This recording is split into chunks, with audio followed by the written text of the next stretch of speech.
to order. Meeting of the Healdsburg City Council for April 21st, 2020. If we could have a roll call, please.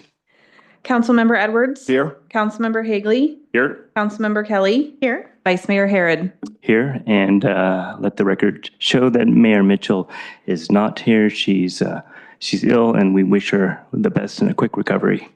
If we can all rise for the Pledge of Allegiance, please.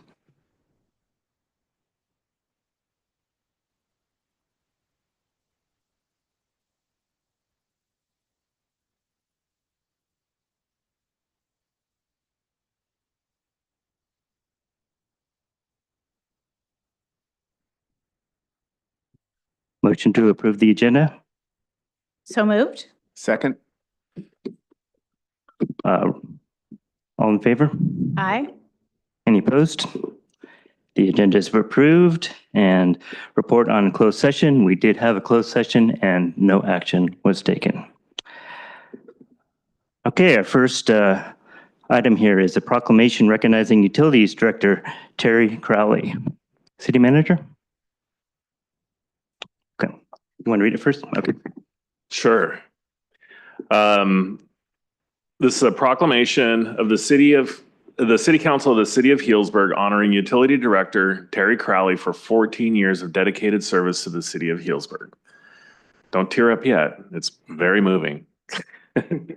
Whereas Terry Crowley has served the City of Healdsburg, exemplifying leadership, professionalism, technical expertise, and management acumen in his role as Utility Director. And the City of Healdsburg recognizes the outstanding contributions made by Utility Director Crowley to reliably deliver essential electric, water, and wastewater treatment services to the Healdsburg community.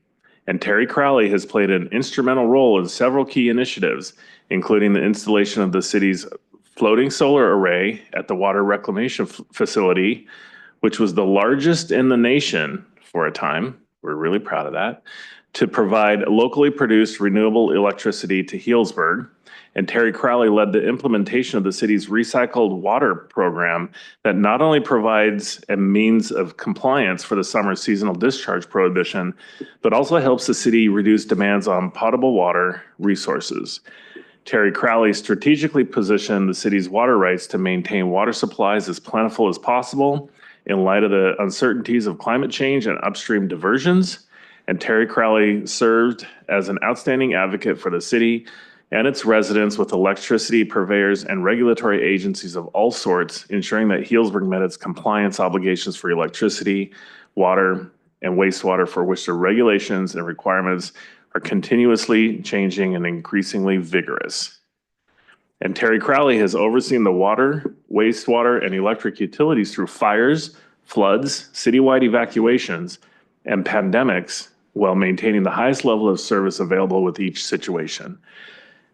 And Terry Crowley served as one of Healdsburg's key representatives to the Northern California Power Agency, where he's respected as an expert in the field of publicly owned utilities.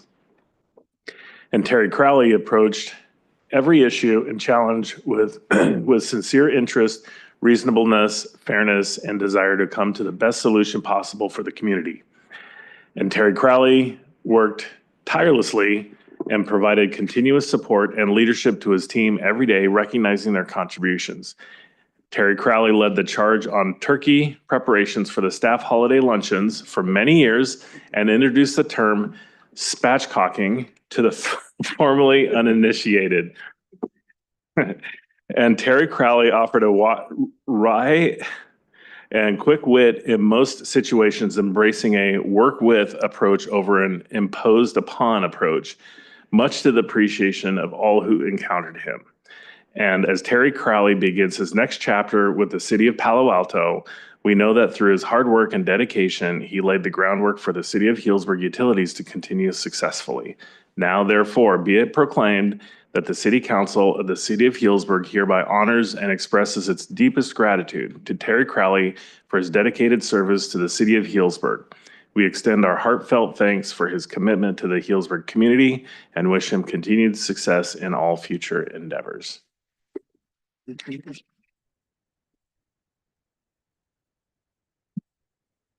Come on up, Terry. Actually, if Derek could hold on just a second, I wanted to, sorry, I know this is torture and I'm going to prolong it for just a minute and I'll try to be brief, but thank you, Vice Mayor, for the chance to make just a couple of comments. I just want to publicly acknowledge and appreciate Terry and thank him. This is a tough loss for the city. I'd be lying if I said I wasn't a little nervous about how we'll survive without Terry and his expertise in the building. But I'm also really grateful for all of the work he's done over 14 years, which is a great run in any position, but in particular in one as critically important as Utilities Director. I said something when we were talking about gratitude in our goal-setting session on Friday about how I appreciate that we collectively can work on new initiatives and special projects because we are so solid when it comes to core essential services in this organization, and nothing is more core and essential than power, water, and wastewater.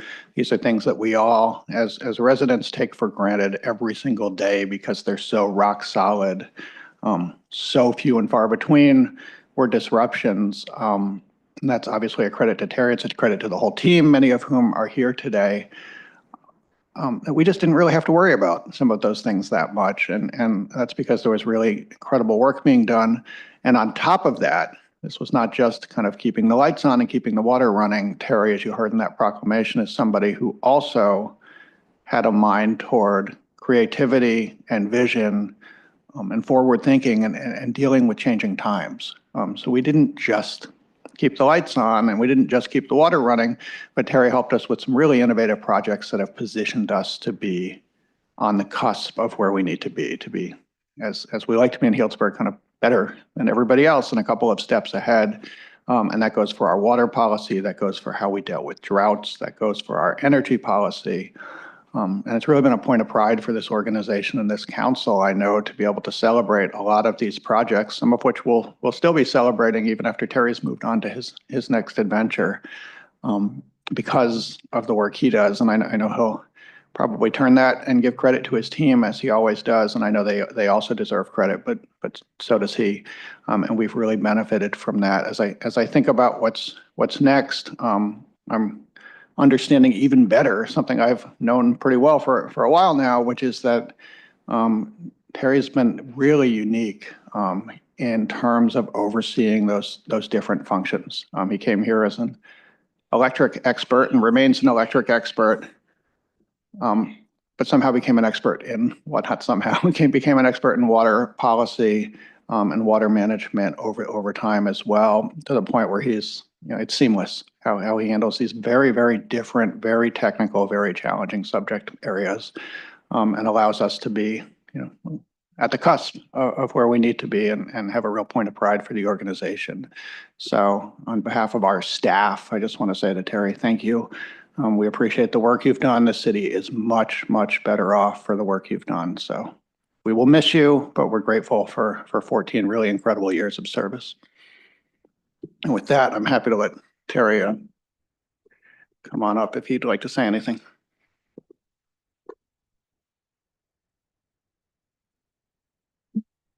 So I just say thank you. Thank you to the community for giving me the opportunity to work for this great city. Sorry. It's a tough decision for me. I mean, this is a great place to work. This is a great council to work for. This is a special community, and the team here, the city, it's a great staff. There's a lot of things on that list that were accomplished. None of those things are accomplished as an individual. Yes, maybe I lead a little bit. Maybe I help push here, push there, put the right people in the right places, but it's not an individual that achieves all those things. It's a team.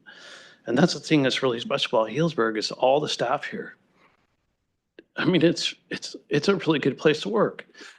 So that's one thing that council and the community should appreciate. I think that's one thing that the staff that's here continuing to work, the dedication that they have, that's something that they should continue to appreciate and build upon and work together collaboratively together. So, I mean, that's the one thing that I will miss the most is that teamwork, that effort, and all these opportunities to be successful and provide great things for this community. So, but with that, I wholeheartedly thank the community for the opportunity to work for them. And I hope that the community recognizes that the staff that are here pushing forward all these things are, some of the best in the industry, and something really to be cherished and appreciated. So with that, I'll thank you and let it go at that. Okay. Thank you. Thank you. Councilmember.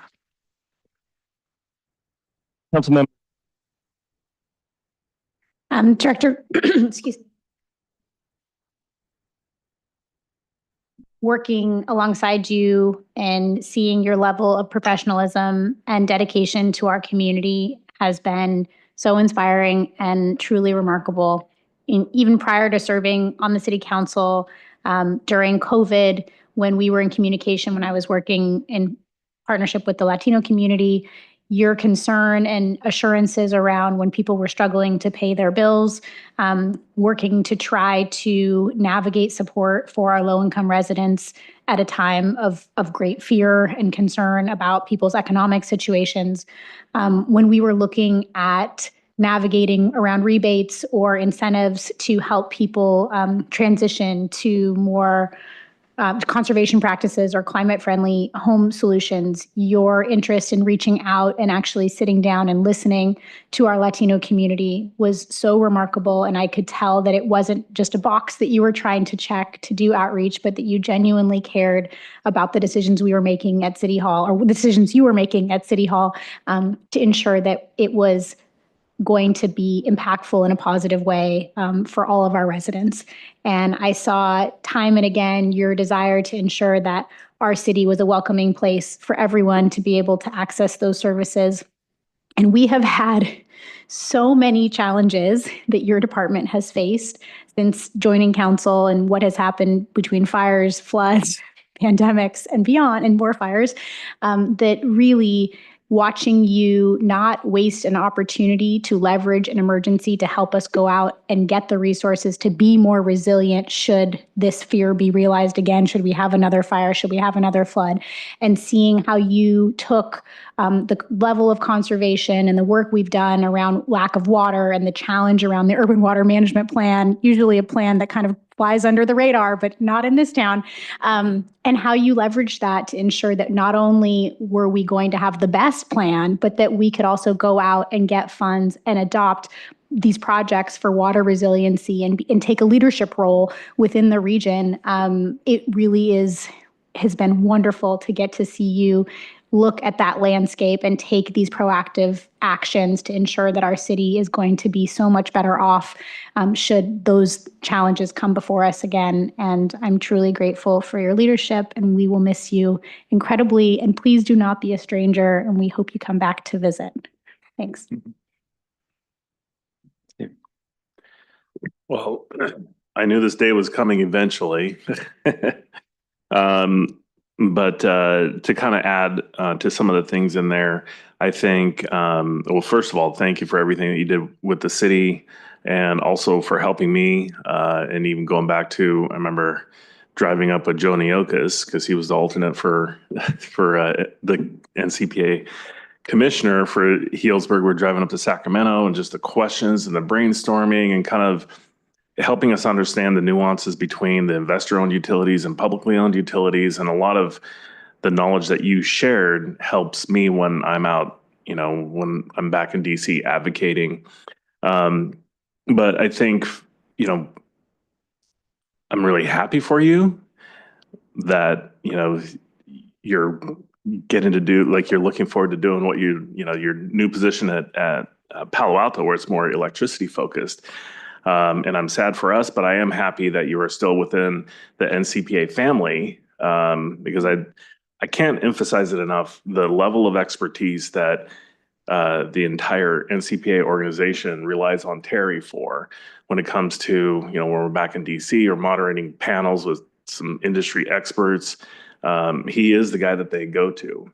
So we were really lucky that you were here, and I'm glad you're still within the NCPA family and not too far away. But thank you for everything, and just for personally from me, I appreciate everything that you shared that helps me learn a little bit more to help advocate. Thank you. Councilmember Edwards. Yeah, I'd like to really thank you. You've really helped me get up to speed and understanding how our electric department, how our water works. From that very first tour, you took the time out to really make sure that I understood it. If I ever have questions, you're very quick to get back to me. And I really appreciate the short time I've had to work with you, and really appreciate you, and we'll be missing you for certain. I don't have too much to add, but I really appreciate having your expertise at hand when we needed it, and especially with the rate increases. There are a lot of questions in the community, and you were always there for them to help alleviate the confusion and create some understanding about those changes. And as a council member, that was invaluable. So I really appreciate that. And so many thanks on behalf of the community. You made it look easy. I know it wasn't easy. And you also had a firm understanding, it's obvious from your statement, about that it's really people that make a great organization. You obviously had a very clear understanding of that. And I think that's why you've been so successful. So thanks again. We'd like to have you come up for a photo, please. I also forgot to mention that he worked 36 hours straight alongside Chief Boaz during the Kincaid fire, which is not something we expect people to do, but the fact that you did is truly remarkable. Thank you.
Not a dry eye in the house, huh? Thank you, everybody. So we'll move on to city manager reports. Thank you, Vice Mayor. I have a handful of quick updates for you all. First off, first on the list of challenges we might need to resolve, where we wished we'd had Terry in the room, though he's helping us. I wanted to reshare something I talked about a little bit at goal setting on Friday, just to give you all a preview in the community of one item coming down the chute. We opened bids recently for test wells for our aquifer storage and recovery project, another one of those innovative, forward-thinking projects to make us more resilient to future droughts. That project has been and is in this phase funded by the FEMA BRIC program, which is for resilient infrastructure projects. And as I shared previously, regrettably, that program has been terminated by the administration in Washington. What that leaves us with is actually an interesting and pretty tricky challenge, where we believe funding, since it flows through the state, is safe for the test wells. However, it requires a pretty substantial local match, which would be our own enterprise funds to fund that work.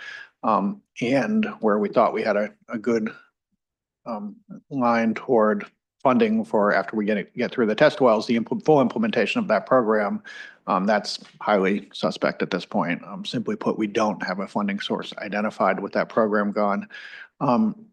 So we had intended at the very next meeting to have a contract in front of you to start that work, and we may have that contract in front of you, but we'll also have what I think will be a longer and a little bit more challenging conversation about what local resources would need to go into that project and how else we might use those, because the good news, as it were, is that that's certainly not the only thing we're working on in terms of our water resiliency. And so there's probably a decent argument for redirecting some of that funding toward other projects, in particular Dry Creek wells and our efforts to secure and source more water from Lake Sonoma. So that's something we're working on internally on the staff level, but I just wanted to share that publicly that we've been watching a lot of funding impacts to date. This is the first instance of federal funding cuts impacting the city. It probably won't be the last, but it's definitely one that's hitting us pretty quickly and will force an interesting decision. Is there a question on that? Yeah, it's been a little while. Can you remind us what the amount of that grant from FEMA was supposed to be?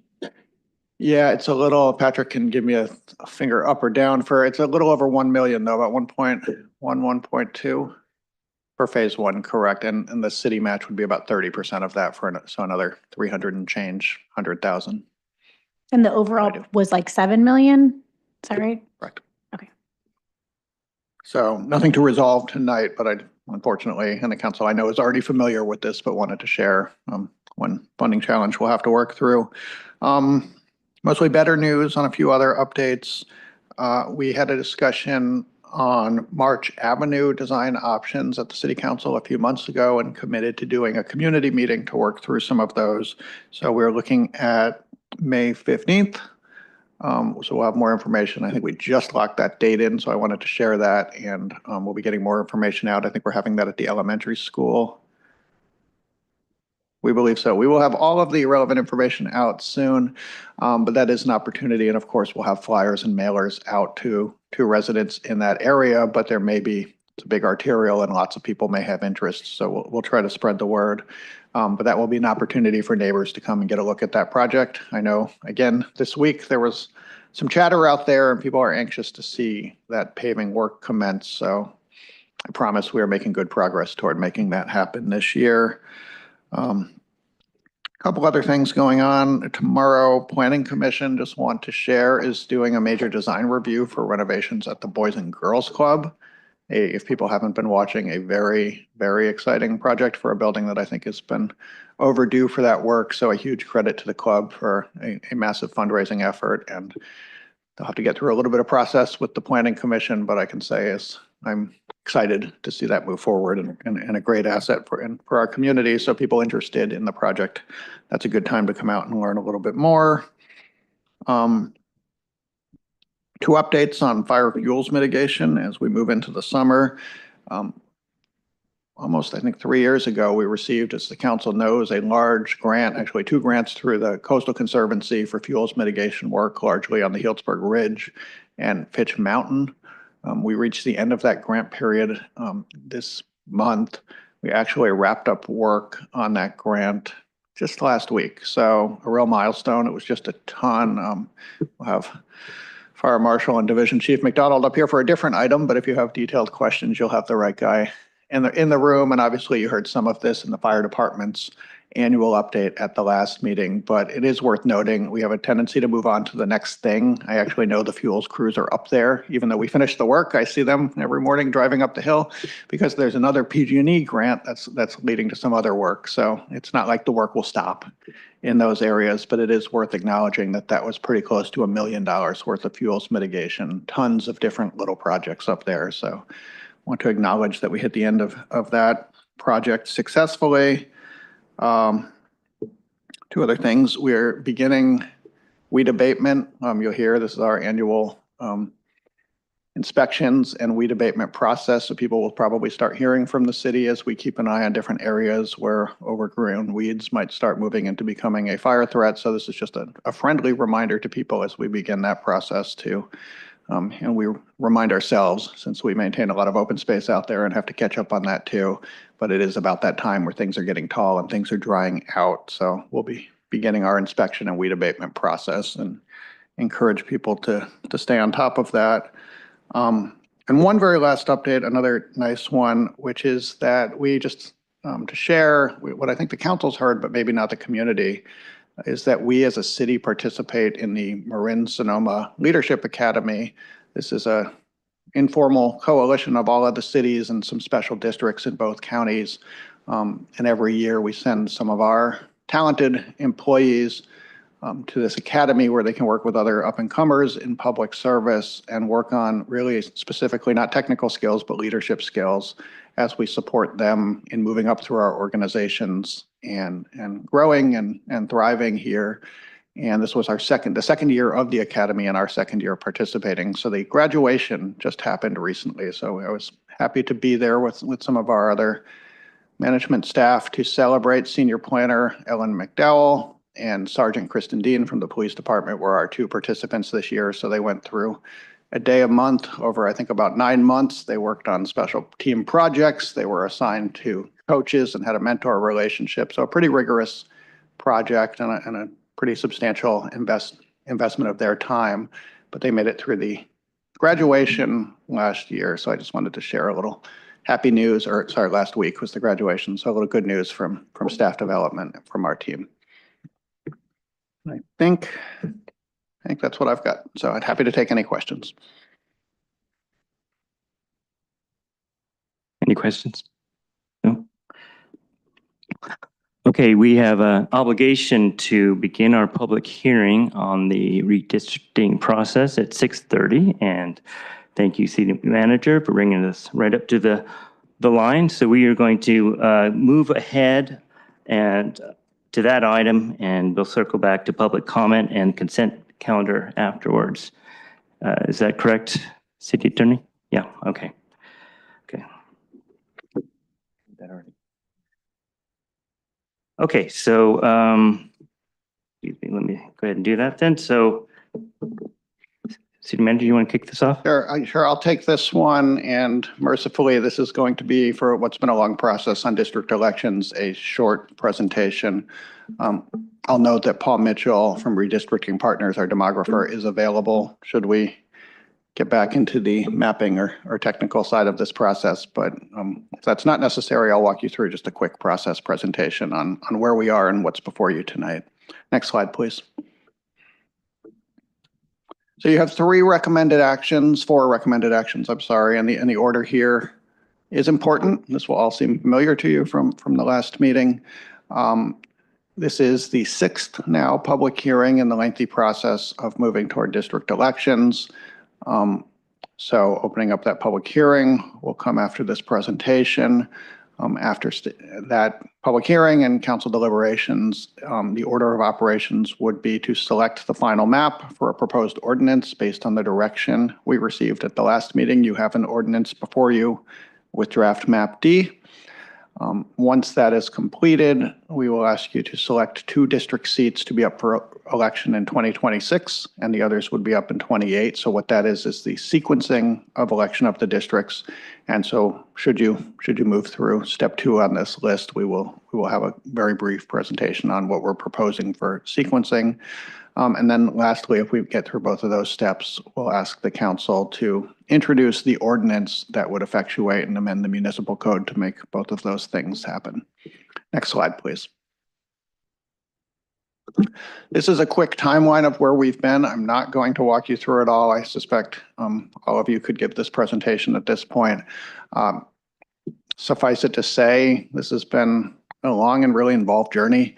The city received a threat of litigation that initiated this, like so many other cities have, and moved rather quickly into the process of holding these public hearings, initially working through the legalities and the requirement of this process, and then moving into the mapping stage. And we had a really, really good response. No surprise from our community in terms of the number of people and the number of maps that were submitted. So lots of engagement and lots of work on the part of the city council to work through those different mapping options. So in my mind, it's been a really rigorous process of reviewing different options. And as the council's aware, at the last public hearing, we were required to hold 5. The council had asked for a ordinance with draft map A as the basis of an ordinance. So that was before you at the last meeting. And after much discussion, the council provided different direction to the staff to come back with draft map D. So that's where we are at this stage. One question we've gotten quite a bit of is, you will recall that there is a provision in the Voting Rights Act that allows cities safe harbor when you receive a threat of litigation, where if you complete that process within 90 days, You cannot be sued and legal costs are constrained. We had at the beginning of that process requested from the potential plaintiff's attorney, Shankman and Hughes, an extension because we didn't adopt the ordinance at the last meeting and are here before on this one. We did request additional time. They were amenable to that. We didn't think that was a high risk at that point. In my understanding, they want to see a city moving expeditiously and in good faith toward the end of this process, and we've most definitely been doing that, but do want to just confirm that we were granted additional time and therefore are not concerned about bumping up against that deadline. Next slide, please. So this is that final map D, which the council has requested and is the subject of the ordinance before you. There was a lot of discussion about this at the last meeting, so I won't go into too much detail, but here's some key analysis about that district that's been prepared and is in the staff report. Some of the things, obviously it needs to meet a maximum, it has to be under a maximum population deviation of 10%, and it meets that requirement. And some of the other things that the council considered and discussed was cohesiveness along the river, not bifurcating the Matheson Street Historic District, holding other areas such as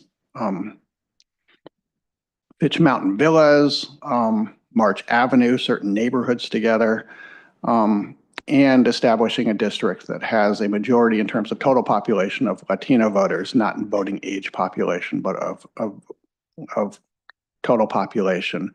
So those are some of the characteristics that were called out by the council and highlighted as reasons that this map was preferable at this stage and is the one you'd like to move forward with. I'll just say from my standpoint, I think all of us spent some time with the mapping software. I know many people in the community did engage in that. It was challenging. We were forced to work with census blocks, which are highly irregular shapes that often don't move and don't create lines and boundaries where you want them to. And then you need to balance these districts in a way that makes sense with geographic boundaries, with communities of interest, with even population. I think we all recognized rather quickly there wasn't going to be any one perfect map or one that achieved every one of our objectives. But I'll just say that I was pleased and impressed with the way that the community engaged with this process and the council. I know even right up to that last public hearing, the council struggled with trying to work through the pros and cons of these different maps and arrive at one that, from your standpoint, made the best sense and worked the best, balancing all of those considerations. It's not a process that any of us had been through before, but one that I think, as we always do, we engaged in really good faith and with good effort and arrived at a good place. So I know I feel good about that, and we're comfortable tonight as staff recommending that if the council is ready to move forward with map D, that we have an ordinance before you that will do that. Next slide, please. So going back to those different steps we have before you tonight, the council will want to first open a public hearing, and you may have questions and deliberations, but upon completion of that, if the council is comfortable, the action before you would be by motion to select that final map for the ordinance. Should the council choose to do that, then we will pivot to a discussion and presentation of the sequencing of the districts. I have a question. Are we going to have a public comment, a public hearing for both items separately, or we're just going to do one session for that up front? It's really up to the mayor, the acting mayor this evening, how you'd like to do it. If you're looking for guidance, it really is up to you about how often you'd like to involve public comment. Allow public comment. Your obligation under the Brown Act is that you receive public comment before or during deliberation, so just before you make a decision. So you could, I think that all of the actions that the council will be taking tonight were up on a slide other than this one. Is there a slide with all of the actions? So if you would like, you could take public comment on all of those items just once, communicating to the public that they would be able to speak on any of the actions that the council would be taking tonight, and then you could proceed with all of those actions without receiving public comment again. Alternatively, you could receive public comment multiple times. Thank you. My inclination is that I think for many people in the public, the sequencing and the maps kind of go hand in hand, where we have a separate obligation to treat them separately. So I'm inclined, unless anybody has any firm objections, to do public comment, public hearing for the entire matter up front. And, okay, so seeing heads nod, yes? We don't, go ahead. Do you have some concerns about that? Not just a concern, but I don't think, I mean, we're looking maybe 6 minutes worth of time if we break up the first part of the map and then get public comment on the sequencing. Okay, fair enough. We'll go ahead and break it up then. And of course, it's up to the speakers what they want to address in either session, but we'll go ahead and have 2 sessions then. So I will open up, yeah, go ahead. Typically, before we go to public comment, we can ask questions. So I just wanted to be sure that's okay in this moment before we go. Yeah. Okay. Mhm. I just had a question for our demographer. So in our last hearing, when we were planning on voting on map A, and then there was a discussion about switching to map D, and in that moment, we're like looking at a lot of data and a lot of moving parts. And I actually didn't know going into that hearing that we were going to be, it felt like it was a final meeting. And so I didn't know we were going to be discussing something different. We kind of switched gears. So I apologize that I have questions now that I didn't have last week, or sorry, the last time we were talking about this item, but I also didn't know we were moving direction. So, and then I subsequently kind of sat with it and did some reading. And then obviously there were a couple of news stories about this switch that triggered some additional questions for me. So that's, why I didn't ask this previously or where it's coming from. So thank you so much for sticking with us, Mr. Mitchell, for this process. Nice to see you again. My question for you is about the population of our Latino community in the Latino majority district for both the maps and the comparison of the two. Because that was something that kind of was highlighted after the fact in one of the local news stories, and something that I was trying to hone in on in the last conversation we were having in the comparisons between map A and map D, specifically because of the section of March Avenue that we've been talking about. And then I also think the area in and around south of the roundabout, south of Matheson Street, played a role in kind of some of those demographic shifts, but I wasn't totally sure if what was reported in the newspaper was accurate, and kind of if you had thoughts on that with respect to citizen voting age population statistics versus of the Latino community versus demographics generally speaking. Yeah, so let me I sent a little request to share my screen, but I don't really need to share the screen to go over this. The draft plan that we're looking at right now, draft plan D, has the westernmost district that in this version is the elongated district. And that is the most heavily Latino district in the data we use in Voting Rights Act cases, which is the citizen voting age populations, the CVAP.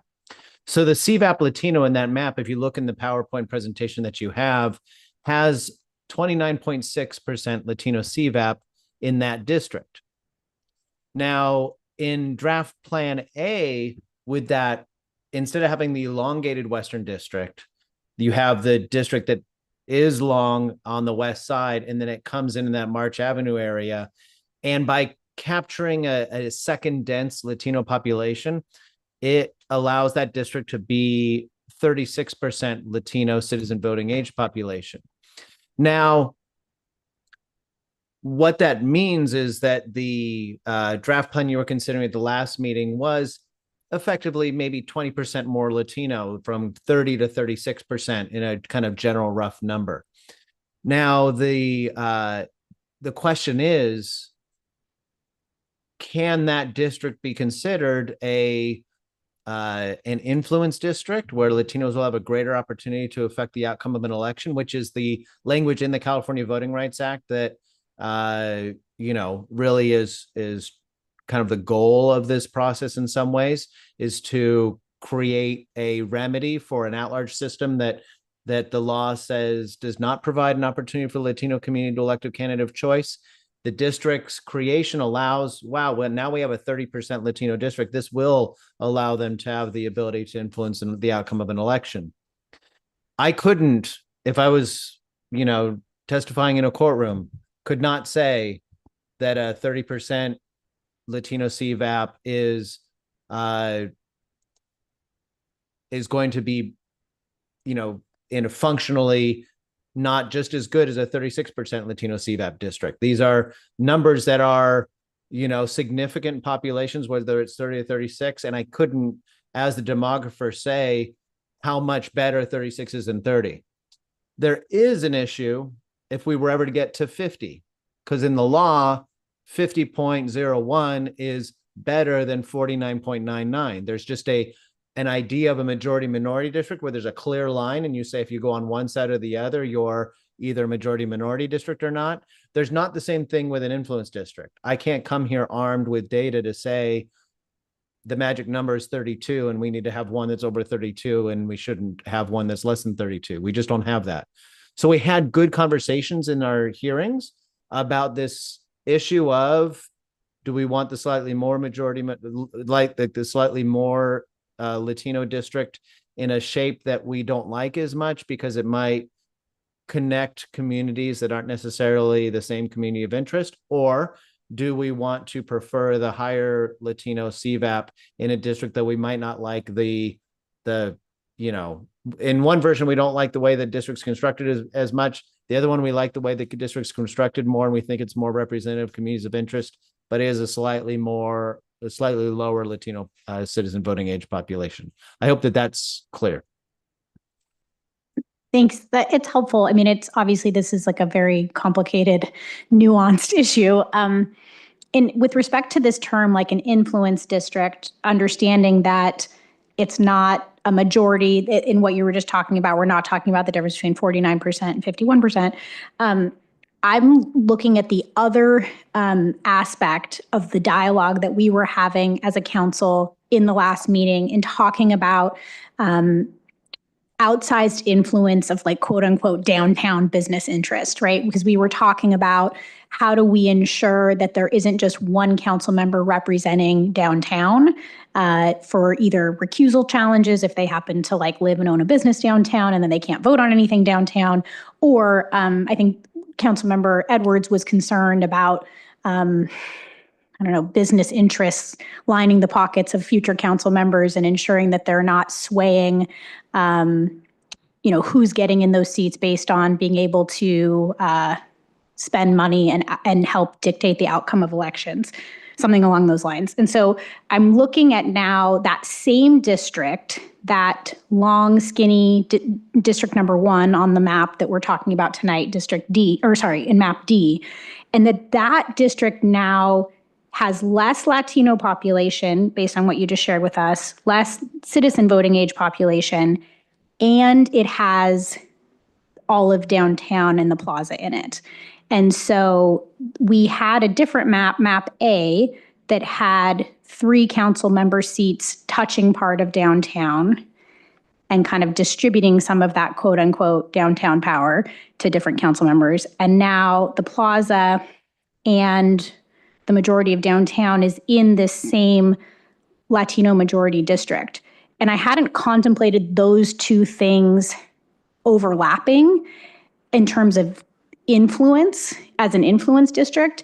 And in terms of the fact that we're responding to threat of litigation here, which is why we're entering into this process, do you have thoughts about concentrating downtown and quote unquote the business interests into that same Latino influence district and how those two things might interplay to the potential that it actually greatly reduces the chance of someone potentially from that high renter, majority low income district based on the fact that now we're putting downtown into that district? Do those two things come into play when we're looking at those influence numbers?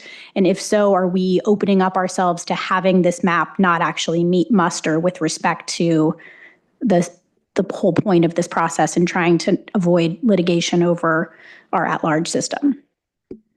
Yeah, so the downtown issue has been interesting because there are different schools of thought around whether or not a downtown area should, and this is true in a lot of redistrictings, whether or not a downtown area should be put in one district or if it should be in a situation where it's divided into multiple districts. The state law basically prefers that communities of interest be kept together.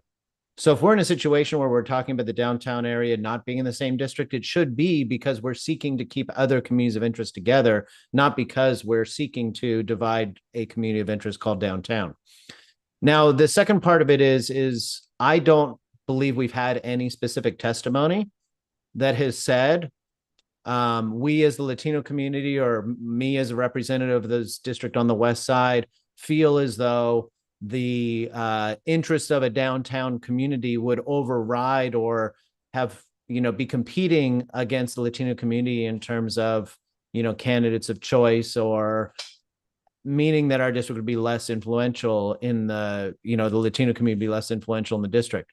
If somebody had come forward and said, or if there'd been part of a piece of testimony around the idea of the Latino community doesn't want to be in the same district as downtown, I would say you really would have to think about that seriously. Historically, there are a lot of Latino districts and cities that incorporate the downtown area because in a lot of cities, it is that downtown area where the Latino community is most concentrated. And so I guess without public testimony to speak to the idea that the downtown being in the Latino district dilutes it, we don't really have anything unless the council members believe that's the case, then that might be something that help them make the decision. But I don't, as a demographer, have any data on that. Thanks so much. Question. Yeah, I just wanted to clarify, we had no additional maps come in as I asked last time. Okay, so this is where we're at. Following the timeline, then we didn't have any maps submitted 7 days prior to this to review at this point. Okay, and thank you. Okay, if we don't have any more questions, I will open up the public hearing. Anybody like to come speak about this issue? Welcome.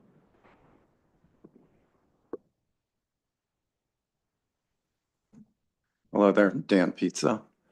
Let's see, after the last meeting, which I thought was kind of a fiasco, first off, I'd like to see if you're going to address the letter from a local attorney regarding the cure correct yes, it is.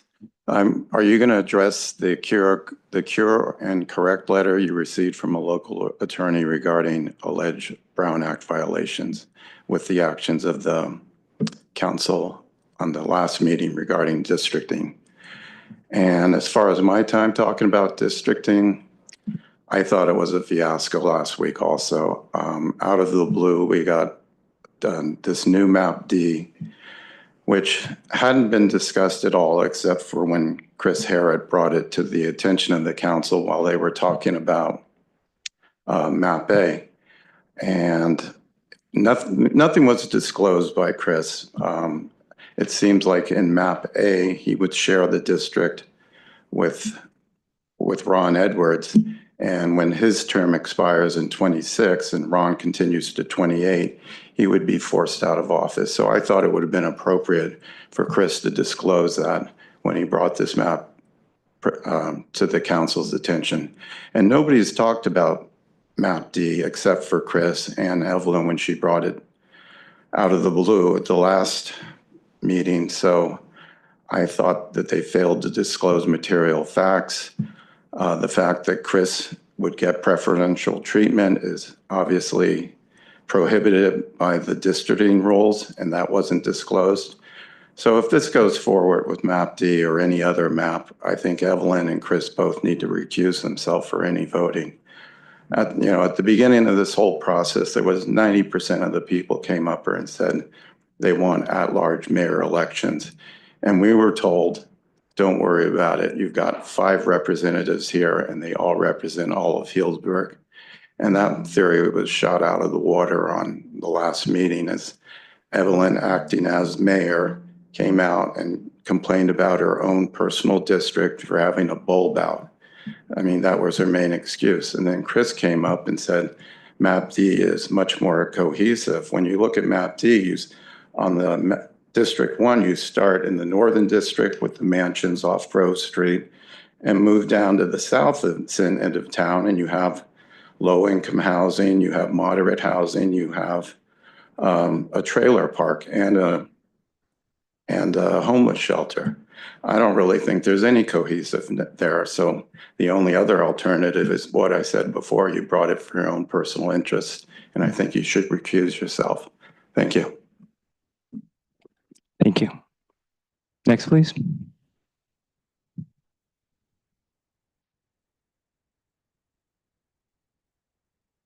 Good evening, council members. I'm Jonathan Perlman on Matheson Street. This is the last testimony I have to disagree with almost completely. I thought that what happened at the last hearing was that that's how government works, is that the council members bring up ideas and things that they want to talk about. Mayor Mitchell brought up her concerns about MAP-A, and she didn't use any Svengali powers to convince the rest of you to agree with her. And there was discussion about it. Council member Kelly, had lots and lots of conversation about MAP-A. It was discussed in detail. And I thought that that's how our government is supposed to work. The issue of where the current members live, it was brought up multiple times by the demographer that that's not something that should be considered. And, that's a crapshoot, because in any one map, I mean, there were, 82 maps, I think, total. There would be the kind of issues that Mr. Pizza just brought up. And I don't know why that would require recusal, because it is a fact that that's where someone lives, but that's not a consideration relative to how the law works. So I think that this has been a very long and treacherous process. I think everybody on the council has, contributed an enormous amount and done the homework to go through all those maps. And I think we've ended up in a place that is, as City Manager Kay said, is not the perfect map, but is the best that balances so many of the issues that have come before, in this conversation over the last number of months. So I thank you for doing the hard work. And I think we've come to a place that that is a good representation, cross-section of the city. Again, there's no perfect, but we shouldn't let perfect be the enemy of the good. Thank you. Thank you. Next, please. Anybody else like to speak for the public hearing? Welcome. Hello, good evening. My name is Marcy Flores, Executive Director at Corazon Hillsburg. Good evening, council members and staff. I am here representing Corazon Hillsburg, a nonprofit committed to equity, community empowerment, and representation for all Hillsburg residents, especially those who have historically been left out of civic decision-making. Tonight, I want to emphasize how critical this moment is for our city. As we transition to district-based elections, we have a unique opportunity to ensure that the voices of our Latino community are not just heard, but empowered at the decision-making table. I do also believe that March Avenue should be with Grove Street to maximize Latino percentage representation and to not get diluted by heavy-handed downtown interests. It's about access and having a voice. It's about ensuring that every child, family, and elder in our community can look at the city council and feel that their lived experience is reflected in the decisions being made. We urge you to continue creating transparent and inclusive processes that invite all residents, especially monolingual Spanish speakers and working class families, into this conversation. Corazon Hillsburg was excited to support during this process with outreach and engagement efforts to our Spanish-speaking communities along Jeff K. Thank you for your time and commitment to equity during this process. Thank you. Thank you. Next, please. Have anybody else for public comment? All right, I will close the public comment for this section of the agenda, and we will come back after we have our discussion about the maps. So bringing back to council.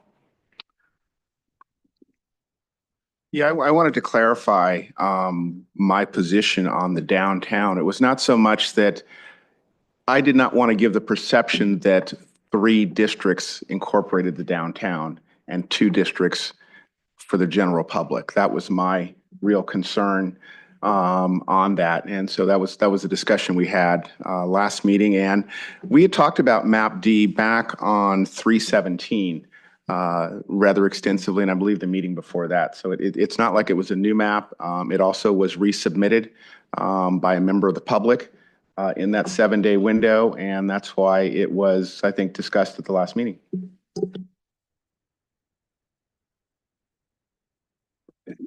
Councilmember Kelly. I think, we're in a situation where there are a lot of pros and cons to these 2 maps. At our last council meeting, I think we were prepared, as it was, agendized for discussion, to be voting on map A, and that there had been consensus reached about moving forward with map A. And I know that it was a strong position by Mayor Mitchell at the time that she didn't want to see March Avenue be carved out of the east of Healdsburg Avenue area. But then on balance, we were going to lose the ability to create a southernmost district in the community that would be, its own freestanding district. And so we're making these kind of, there's trade-offs in each of these districts because we have to have 5 districts with more or less equal population in order for the districts to meet muster. And I know, when we started the beginning of this process, I was the lone vote saying I would like us to really consider having an at-large mayor, because that's what I'm hearing from a lot of folks in the community, that they want to be able to elect their mayor and not appoint the mayor amongst the 5 council members.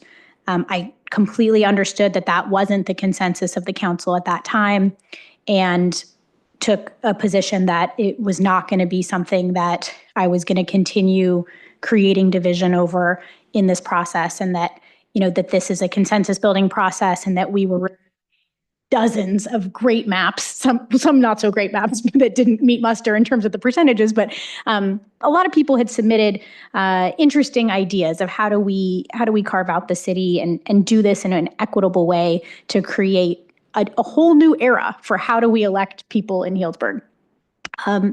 And knowing kind of what's coming down the pike with the future train station depot, knowing what's happening with the South Entry area across the river, and the fact that we may in fact see, with the sale of the SIR property, major development proposals in some capacity south of the bridge that will completely change the way the south of the bridge functions.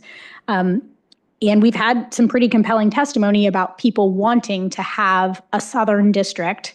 And the difference in the districts that we're talking about, the majority of the difference is talking about the Grove Street district along where we sit now in this moment, along the west side of the railroad tracks. And does that district look like a very small sliver that goes all the way to the southernmost city point and includes downtown, the future train station, the roundabout, the South of the Bridge area? Or is that district, does it include March Avenue, where we have a majority renter population, majority low-income population, majority Latino population, based on the demographics that were shared with us from the demographer?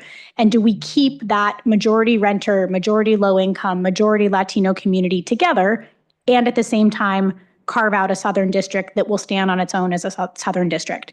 To me, those benefits are what led me to really want to move forward with Map A. Not that map D is a terrible map, but that I don't see it achieving that same outcome with respect to having a majority, having the highest percentage of our Latino community kept together, and those communities of interest that have been historically underrepresented and marginalized with respect to having a seat at this table. How do we ensure that this process is doing everything it can to open up those opportunities for our Latino community who historically have not had a seat at this table, but are a third of this community and an important voice in this community? And by taking this step towards map D, which we shifted towards at the last meeting, not only does it reduce the Latino population in that specific district, but it also puts almost all of downtown and all of the plaza and the roundabout and south of the bridge, not the whole south of the bridge, but south of Healdsburg Avenue where the train station will be. It puts that district in a very different context in my mind than what it is in map A. And so I'm genuinely really struggling with this decision, because I think in the moment at our last council meeting, I was very much wanting to keep harmony and consensus with my colleagues, even though going into the meeting, I had every intention, as was put on the agenda, of voting on map A. So I'm looking at this decision now, and in the context of what has been, evaluated and discussed with respect to those populations, I feel pretty strongly that I don't want to move forward with map D, and I would like to propose that we reconsider map A, and that is my hope and objective, that we can have a dialogue about that based on those reasons. Okay. How can we consider a map that wasn't submitted and had prior public comment?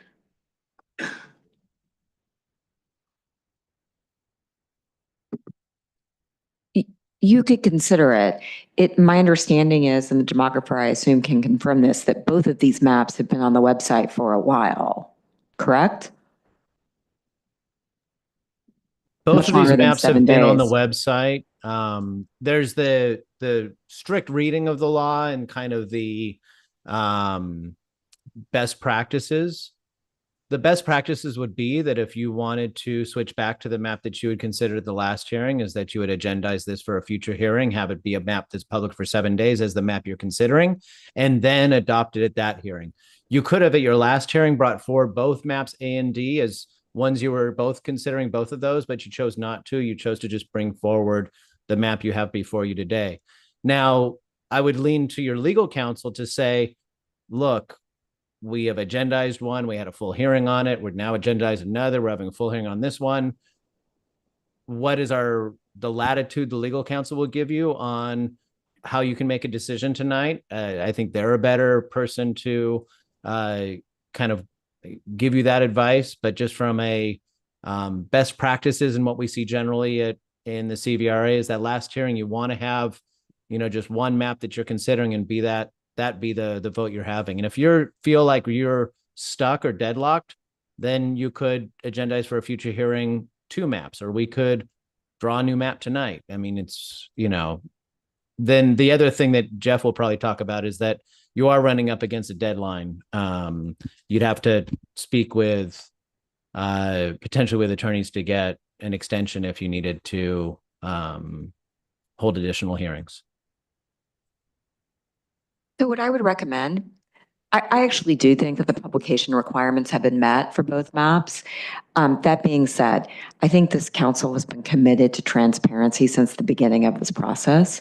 And in keeping with that, I would suggest that if you do not want to move forward tonight with map D, that we have another hearing when you have a full council. So the full council, and we'll bring both maps. We'll bring A and D, and then you could choose A or D, or you could choose another one. That would be my recommendation, not knowing what the will of the council is tonight. And the other thing I have for a demographer question is that I thought that we were not to look at future population areas. When you gave the example of Davis, where they thought the population would increase, you kind of warned us against kind of predicting where population is going to increase. Does that still hold true? Yeah. So you obviously can have your eyes wide open to where future growth is going to happen, but you couldn't, do much to say underpopulated district because there's future population growth outside of that 10%, buffer of equal population. It was to say that we have to deal with the data in front of us. You have that latitude 10%. You can consider it, but it can't be something that overrides the equal population requirement under the law. Because if I'm correct, I'm looking at Councilman Kelly, that 155 Dry Creek would be in that District 1, which if we're looking at immediate increasing in possible population area, that would add to that, rather than we're talking about the South Entry District, which hasn't even been zoned, master planned, worked on that South Entryway yet. Yeah, thanks for bringing that up. I'm not talking about the South Entry area within the context of seeing population increase. I'm talking about the South Entry area with respect to the SIAR property being sold and that 88-acre site likely moving towards some sort of development. Given the limitations of the growth management ordinance, it's unlikely, I think, that we're going to see, a sizable population change south of the bridge anytime soon. But what I do anticipate we would see is a major land use planning effort, given the grant we just received or are about to receive from the Metropolitan Transportation Commission for our priority development area zone, that we are going to be having a pretty interesting dialogue about the future of that area. And having someone who represents, based on where they live and the geography of their district, having someone who has kind of a front row seat to that South Entry area, whether or not the population changes or not. It could be a hotel development. It could be large scale commercial development like we've seen with Healdsburg Lumber and otherwise down there. The population wouldn't change, but certainly there'd be a lot of eyeballs on that zone of town. And so hypothetically speaking, whether or not we have a Southern district or not, I think kind of plays into how do we ensure there's adequate representation for those voices on the south end of town, as opposed to this one very long skinny district.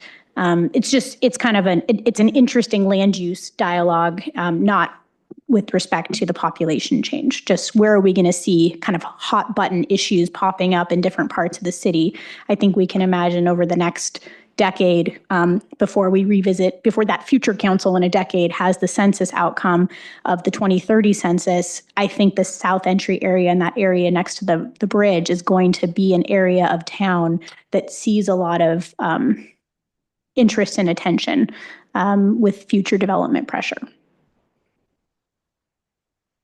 So you're saying that when we're looking at the map in the presentation, in map D, so you're saying that the District 2 that incorporates that area now would not have someone who could run for office that would represent that area? As opposed to the change at the north end of District 1 incorporating that. I don't see how that, if you could give me some clarity on what you're talking about in the SIAR property. Is it possible to bring up that map, that image from the presentation so the public can see it as well? We all have copies of it on our laptops here, but it'd be good for everyone to see it. So I think about who would be most greatly impacted. And to be clear, we're a small city and we would all be greatly impacted by major changes on the area south of the bridge and on the other side of the river. I think what I'm saying is that in map D, which is what is on the screen now, you have a District 1, which is the very long, skinny district that runs from the community center on the north end down to the river, Presidential Circle, the actual bridge itself, and inclusive of Front Street in some parts of Front Street. That's all one district. It also includes the future depot site and the plaza. And then the flip side on map A, so if there were to be, say, a massive development on the SIAR site, which is in number 3 here, that district is represented by someone who is not, who across the river are residents living in a different district. The flip side of that is in the other map, map A, you have, and I don't know if we have a map A anywhere that anyone can pull up or look at. I know Mr. Mitchell does, but Raina does, she's saying I do. That you have a more cohesive southern district that is truly the whole southern chunk of the city in one district. That doesn't necessarily include that whole western swath of the city. And I'm not saying that whoever that hypothetical future council member is, whether they would or would not adequately represent that southern section of the city, but I think they and their kind of that community down there is an area of town that has unique issues. There's a lot that's going to be happening around there with respect to the train, the South Entry Area Plan, those land use planning efforts that I talked about, the grant that we got for the priority development area. And I think given that, plus the context of a higher percentage Latino district in District 3 on this map, which is that whole western section, plus the chunk of March Avenue, that to me, those things on balance led them to, plus carving out downtown into creating kind of three, if you see number 4, number 3, and number 1 that all come together around the word Healdsburg, that's the downtown area. It makes it so there isn't one downtown concentrated interest that is on top of the majority Latino district, which is less Latino representation than in this map, plus it bisects that South Entry area. So it creates potential conflict in the southern part of the city. It doesn't give the southern district its own representation. And so I think all of those things on is what led me to believe that this is a better map for all of those reasons. I didn't take into context where anybody on this council lives. I don't even know where everybody on this council lives. But those were the main issues of like why it came to mind that this to me seemed like a better map given the community feedback we've heard as priority issues and based on best practices of who I've talked to in other cities about how do you manage the quote unquote downtown interest issue by splitting it up and not having one person that represents all of kind of the majority of downtown. And once again, we are planning, we will have a new census come out in 2030. And we are now saying that we are going to be making this map based on 2030.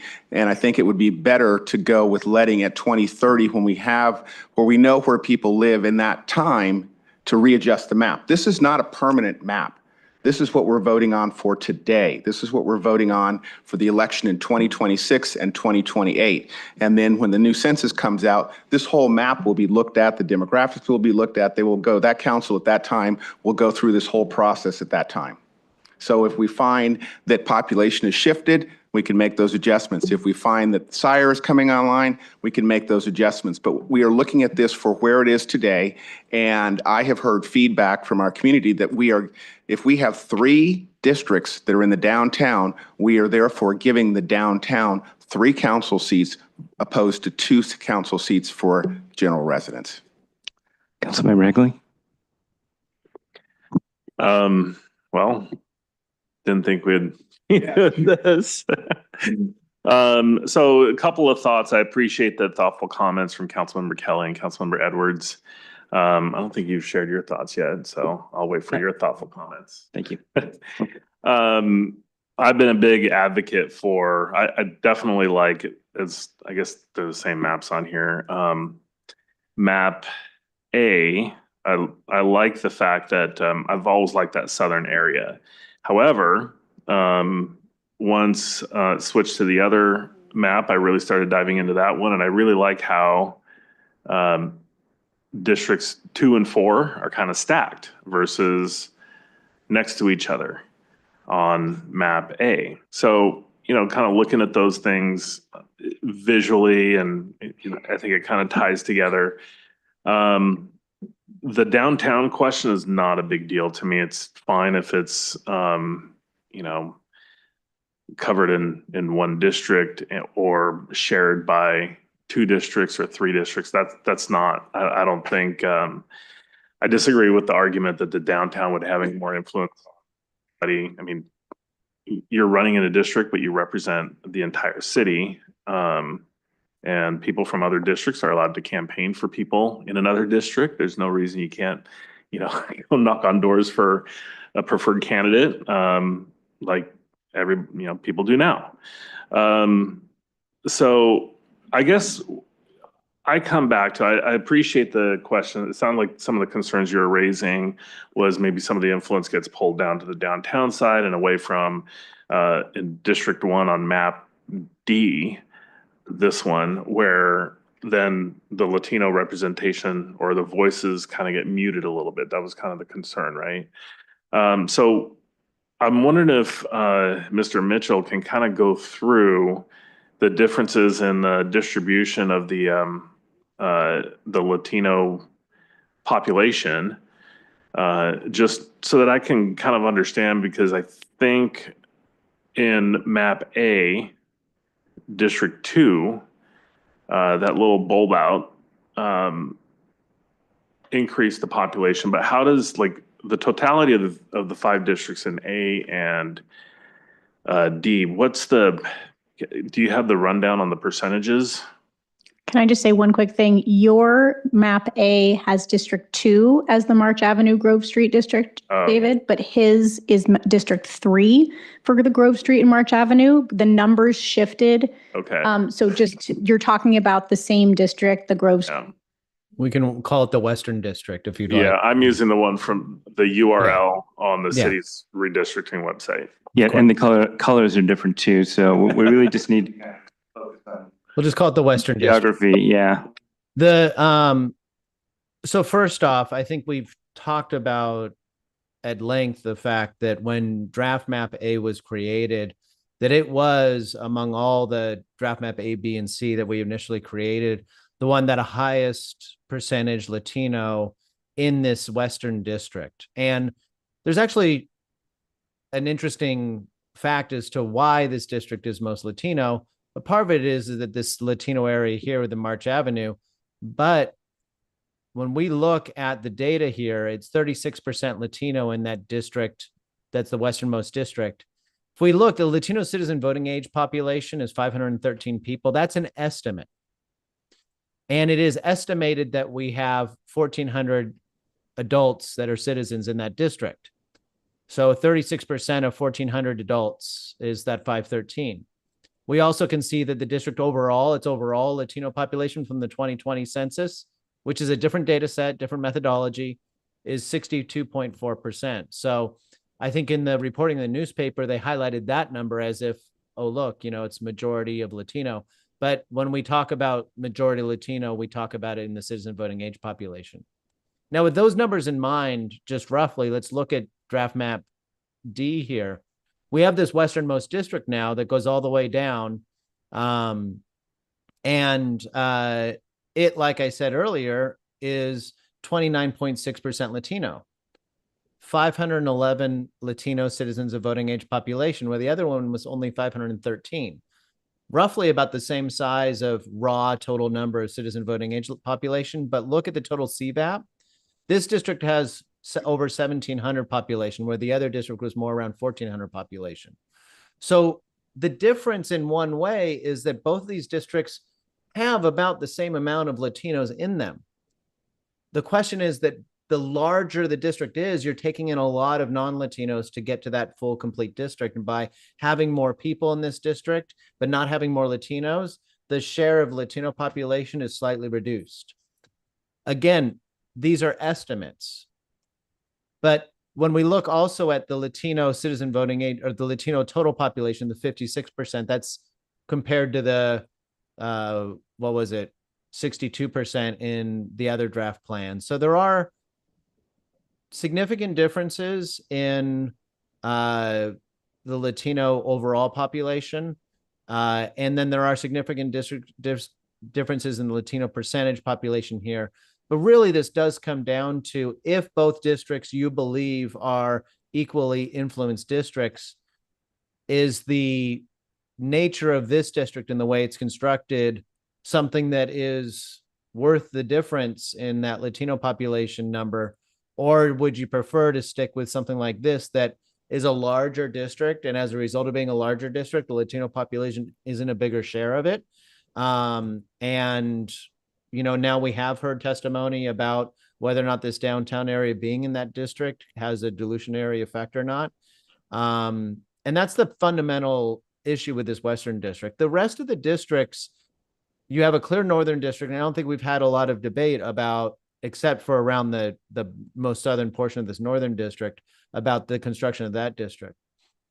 Whether or not these two districts are vertical or horizontal from a demography standpoint doesn't really matter, but potentially from a way that these districts can bring together communities of interest, you might find ways in which you feel that those matter. And you have had testimony about a southern district, and in the creation of D, we were actually very cognizant of, trying to bring this area down when this map was created, to some areas that don't have a lot of population, but allow that district to come further south. But from my standpoint, the differences in the other districts aren't as operational to the decision point that you're at than the construction of the westernmost district.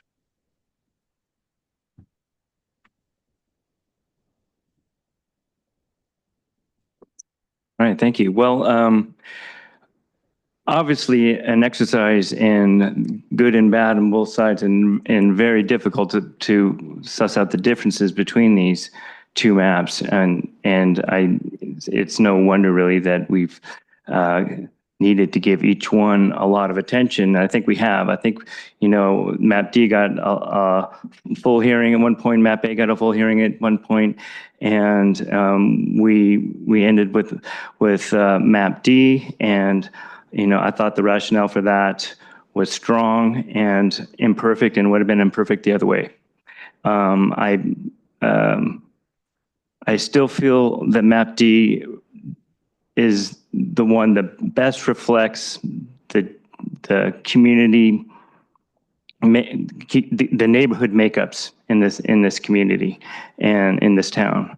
And when I look at Map A, I see that I feel like it's contrived. I feel there's a gerrymandering sort of effort to achieve certain goals that I think down the road are going to be problematic for us. And I think, in essence, Map D is the one that resonates most purely with the way Healdsburg actually is as a lived space. And I know that sounds kind of vague, but I'm trying to dig into something deeper than all the points that we've gone over. I think we've all argued for both maps at one point or another, maybe not everyone, but we've done we've listed out the pros and cons quite a bit at this point. And so my inclination is basically following the trajectory of this whole discussion is to stick with draft D. So that's where I've landed. But yeah, go ahead. I totally respect that. And I think anytime we hear the word gerrymandering with respect to a mapping process, of course, like everyone's radar and antenna should go up because the whole point of this is to ensure that we are not gerrymandering with respect to preserving our seats up on this dais or doing anything that would negatively impact the power of the public to exercise their vote. But I do want to reflect that the point of the California Voting Rights Act and the reason why we're being sued or threatened to be sued, and one of the very clear directives from Paul Mitchell during this process was that if you can create districts to prioritize your minority population, and in this case, it's the Latino community because that's what the grounds for which we are being threatened with this lawsuit. If you can maximize the voting potential and power of that community, that intentional gerrymandering is warranted.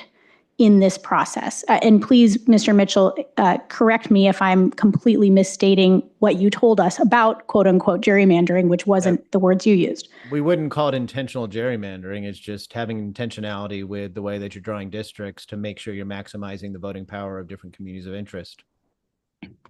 And in this instance, for me, because the community of interest that we're seeking to create power, because it was highlighted in this threat of litigation around our Latino community, and the facts are that we have a third of our Latino population here in Healdsburg, and we have not had representation in a meaningful way for that community in the 160 plus year history of our city. I think that is why I'm focused on the nuance of the difference between these two maps, and because renters as a priority, and because our low-income community, we don't have any renters on our council, and the prioritization of the low-income community to ensure that those communities of interest, both low-income residents, renters, and our Latino community, which sometimes those three things overlap and sometimes they don't. We know that we have a high renter population in Healdsburg who do not have a seat at this table. When we looked at the heat map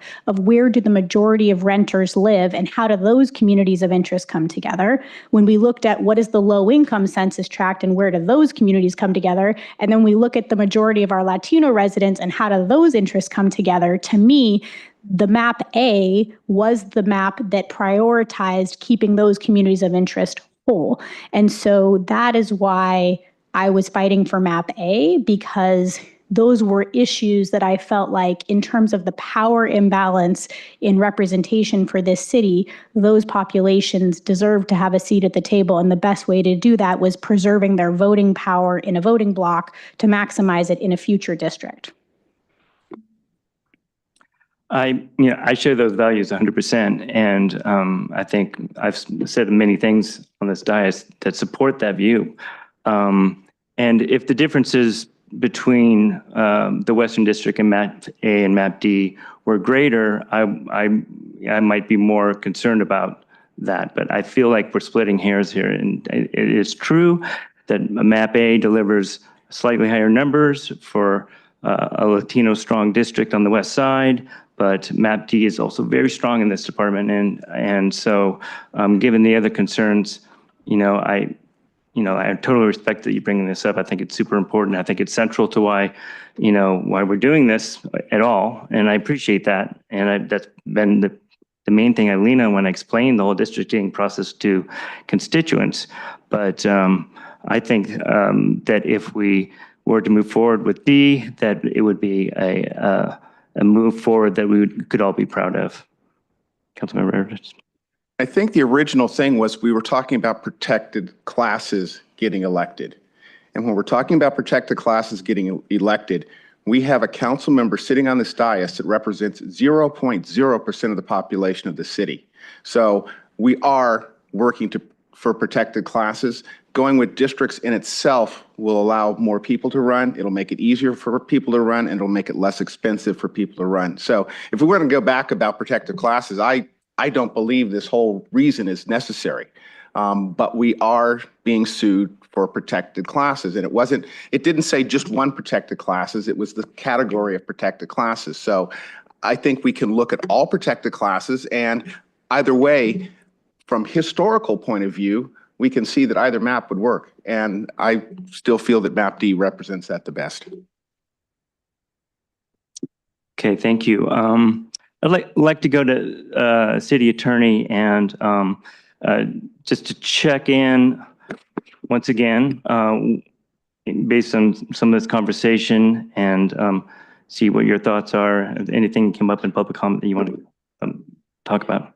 Sure. One thing on public comment, there was a request for the council to respond to a recent letter that we've gotten from an attorney who pretty regularly sends us letters after council meetings. My office will be responding to that letter. The council will not be responding to that from the dais. I think at this point, the mayor needs a motion. This is just a straw poll about what map we choose to put into the ordinance. Is that correct? Yes. Okay. All right, so we'll do a show of hands for map A and map D. Yeah, oh, go ahead. So map A is clearly my preference. The last time I said I would not, vote against map D. I think that's still where I land, especially considering, if we put both maps forward, I mean, that's an option.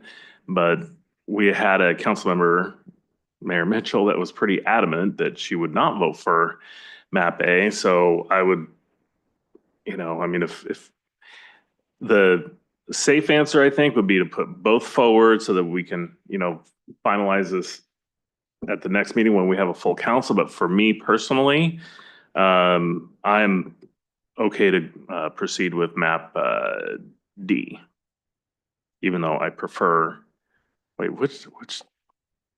map, yeah.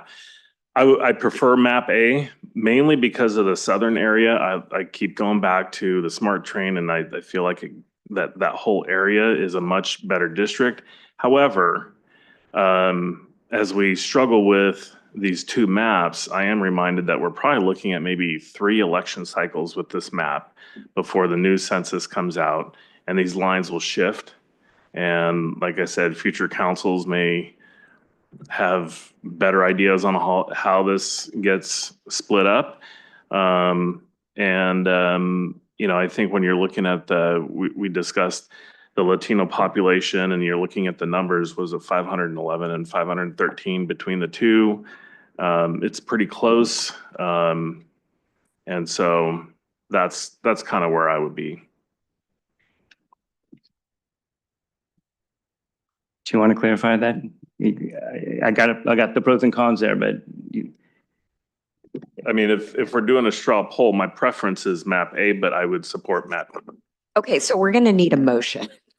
At some point, we're going to need a motion so that we can put this item to bed. And if there is 2-2, you don't adopt a map. And so no action is taken, and we need to take an action on this. So you can either take it at this meeting, or if you're going to bring it back to a future meeting and discuss maps A and D or any other maps, you can do that as well. But for this, if there is a motion to adopt map D, then we should have that motion and have a vote on it. And if there's not, I feel compelled to ask for a motion, and I mean, every indication is that really this process should end tonight based on the timeline that was dictated, right? And we've had a lot of discussion on this already. So, Councilmember I'd like to Edwards. make a motion that we accept draft map D and move forward.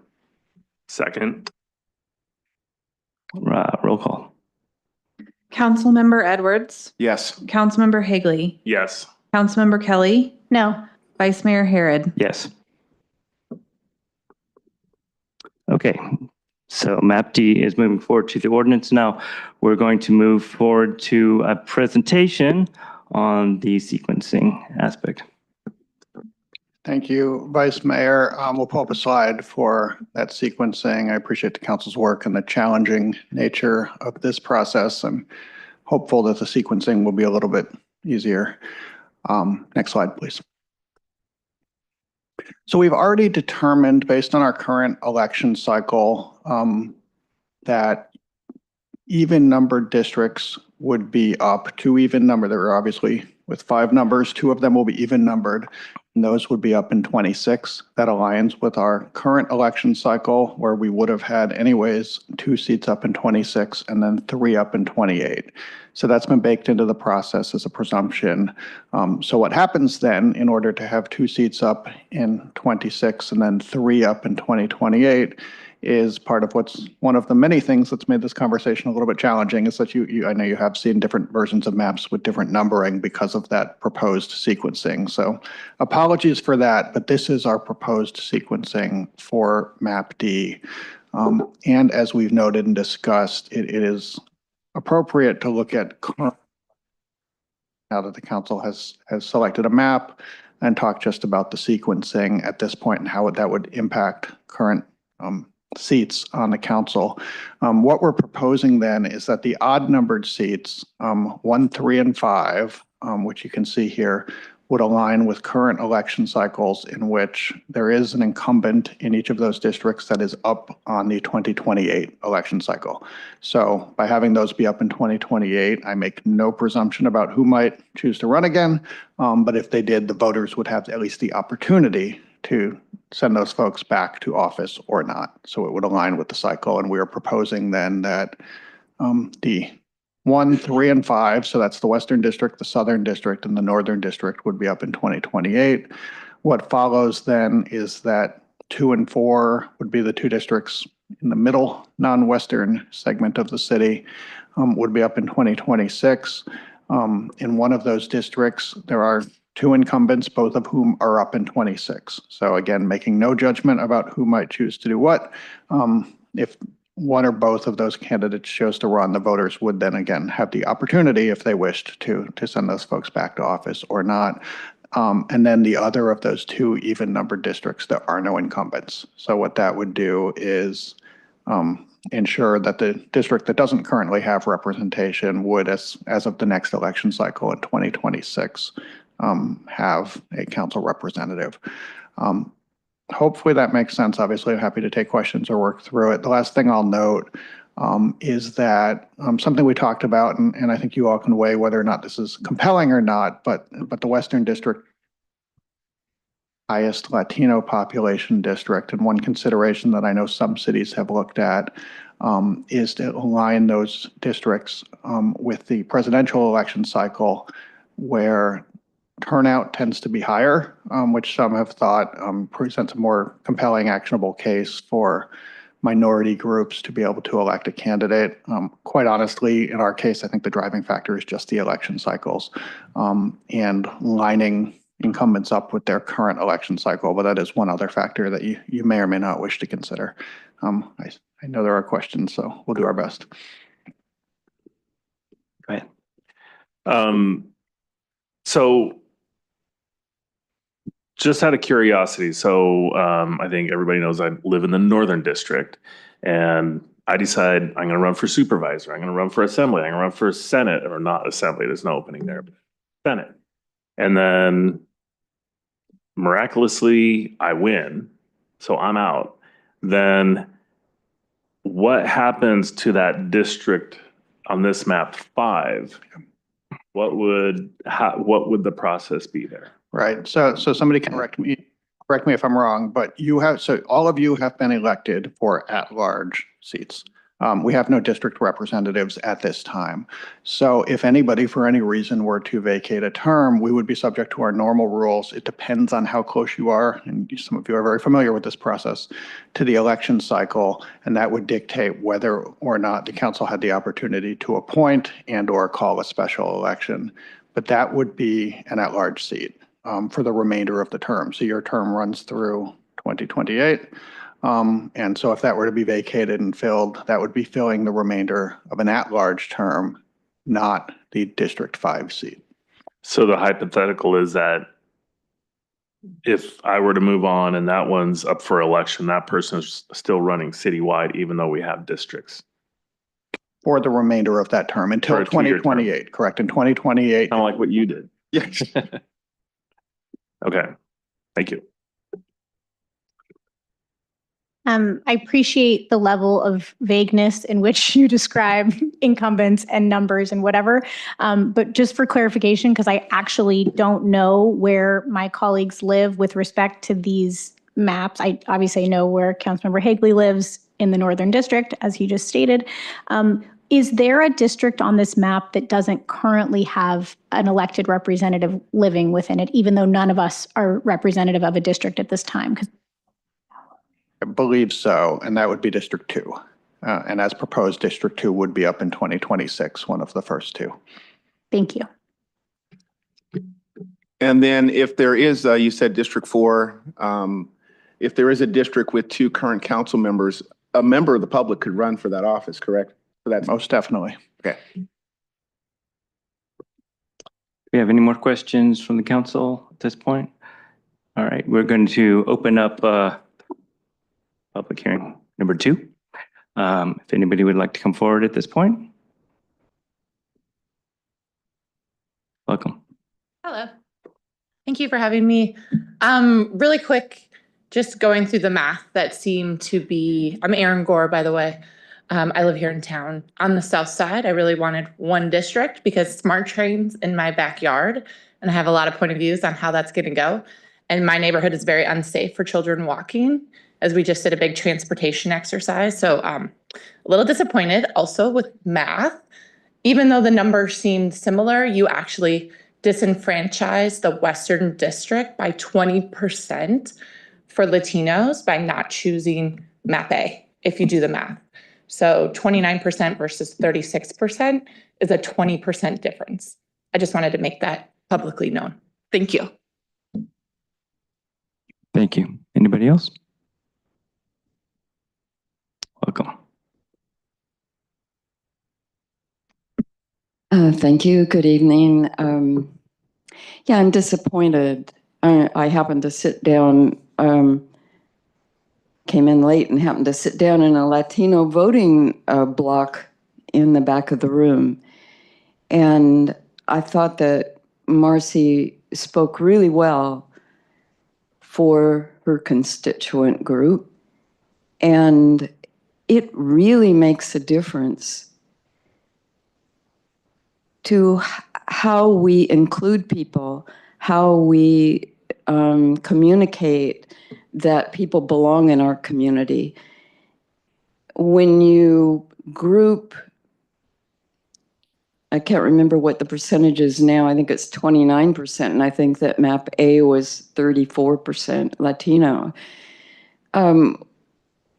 When you group that population with downtown interests, it seems like, in my mind, it dilutes the possibility of getting a representative from that Latino district. The fact that we've got 6 or 7 people back there that made the effort to come here today that are listening to a translation, and yet you moved ahead without that sensitivity, it's just, it hurts.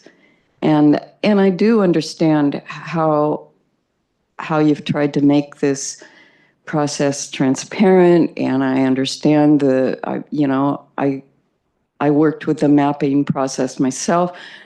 I realize how difficult it is. I do know the census blocks are difficult to work with, but I still came up with using 6 districts with a Latino district that I think had in like 42% Latino eligible voters potential. So I don't know. I don't know what to say other than I'm disappointed. Thank you. Thank you. Next person, please. Anybody else? Okay, we're going to close the public input, the public hearing. Thank you very much. And turn it back to the council. Yes. I think with respect to the points City Manager Kay made, and I feel like I've talked in circles on a variety of losing ends of straw poll votes, so I'm not going to go back to the mat on MAP A versus MAP D because I think my comments are clear. And my dissenting vote is clear. But that said, I think with respect to what's before us now and the even and odd numbers, the districts, how do we sequence them for the 2026 election versus the 2028 election?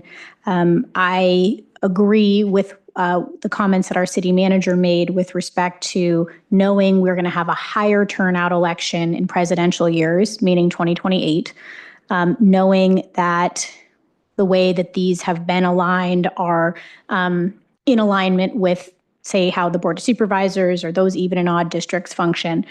So I am supportive of proceeding with the even numbered districts in 2026 and the odd numbered districts per the numbers on this most recent map that we just saw, because the numbers are different on every map we see in terms of which district is which number, that would allow us to proceed with the northern, western, and southeastern district odds in 2028 and having the 2 evens move forward in 2026. I'll second that. Is that a motion? I move to encompass, And I would second those statements. Okay, so to clarify, I think the motion is to adopt the sequencing explained by City Manager Kay, which is that districts 1, 3, and 5 would be up for election in 2028, and districts 2 and 4 would be up in 2026. so moved. We haven't heard from Councilmember Higley. Do you have anything? You're good? Okay. Roll call, please. Councilmember Edwards? Yes. Councilmember Higley? Yes. Councilmember Kelly? Yes. Vice Mayor Harrod? Yes. And just to clarify, Councilmember Edwards seconded that motion. Yeah, go ahead. I just want to make a quick comment. First, I appreciate Aaron and Marilyn, your comments and feedback. You know, this has been a very long journey that was kind of forced upon us at the end of last year. You know, and there was a lot that I personally took in during this entire process, whether it's meeting with people in person, hearing different opinions, different ideas, really looking at the maps and diving in. I had my, you know, what I kind of tended to focus on, and then bounce that against the feedback that we were hearing. And some of the, you know, the comments, and I get it, if, you know, it's city council, if things don't go the way you want or whatever, there's disappointment. But what I want to focus on is the next steps. Because when you look at historical voter turnout in Healdsburg and the number of votes you need to get on council, it's not a huge amount when you're looking at citywide, and now we're looking at districts. So I'm really excited about the next phase of this now that we've you know, selected the districts. And yeah, I wish it was slightly different. You wish it was slightly different, I think, members of the public. But now that we have the districts, we have a real opportunity to really start back up with our, we'll call them now, our district conversations. We used to do community conversations in various parts of town. We have a real opportunity as a city that we can all go and, you know, kind of hear from the community members. And then the second step is, how do we encourage people that are considering a run for council? How do we encourage that and help them make that decision and help them along? I remember when I first decided to, when I was contemplating running, one of my first meetings was with Supervisor Gore. And he goes, yeah, come on over. I went to his house and I told him, hey, I was thinking about it. He goes, that's a great idea. And he took 2 big binders. You've probably seen those campaign binders. He goes, here's everything that you might need. And he was very helpful with talk to this person, little tidbits and advice. And I think that's something that we need to, you know, as we go into this next phase, is approach it as, you know, these seats are not permanent. You know, how do we encourage the interest in running for council that, you know, we all talked about up here, and the whole kind of the reason that we went through this districting process. So I know some are going to focus on some of the negative aspects of this entire process, but I'm personally looking forward to the positive, which is the next steps now, as we are now transitioning Healdsburg from a pretty historic moment to transitioning to districts, and specifically districts 2 and 4. I think there's a lot of excitement, and I think we all collectively, you know, work together to see what we can do to encourage candidates to run. So I just wanted to I really say that. appreciate that coming. I hope to say something about it, but I want to make sure that we didn't miss an important step. Yeah, we need to vote on the ordinance, right? Oh, yes. So But you're right on track. You're Well, I'm right not going to on track. repeat all that. Just no, it was great. Thank you. But I would, you know, I'm sure other people might want to say something. I have some words too, but I think we need to hear a motion for the final ordinance that includes map T and the sequencing we talked about.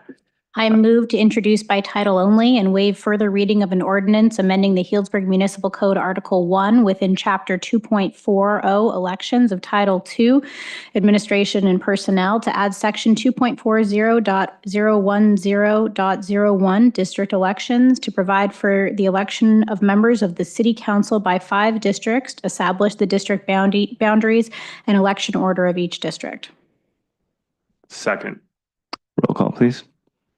Councilmember Edwards? Yes. Councilmember Hagley? Yes. Councilmember Kelly? Yes. Vice Mayor Harrod? Yes. Okay, thank you.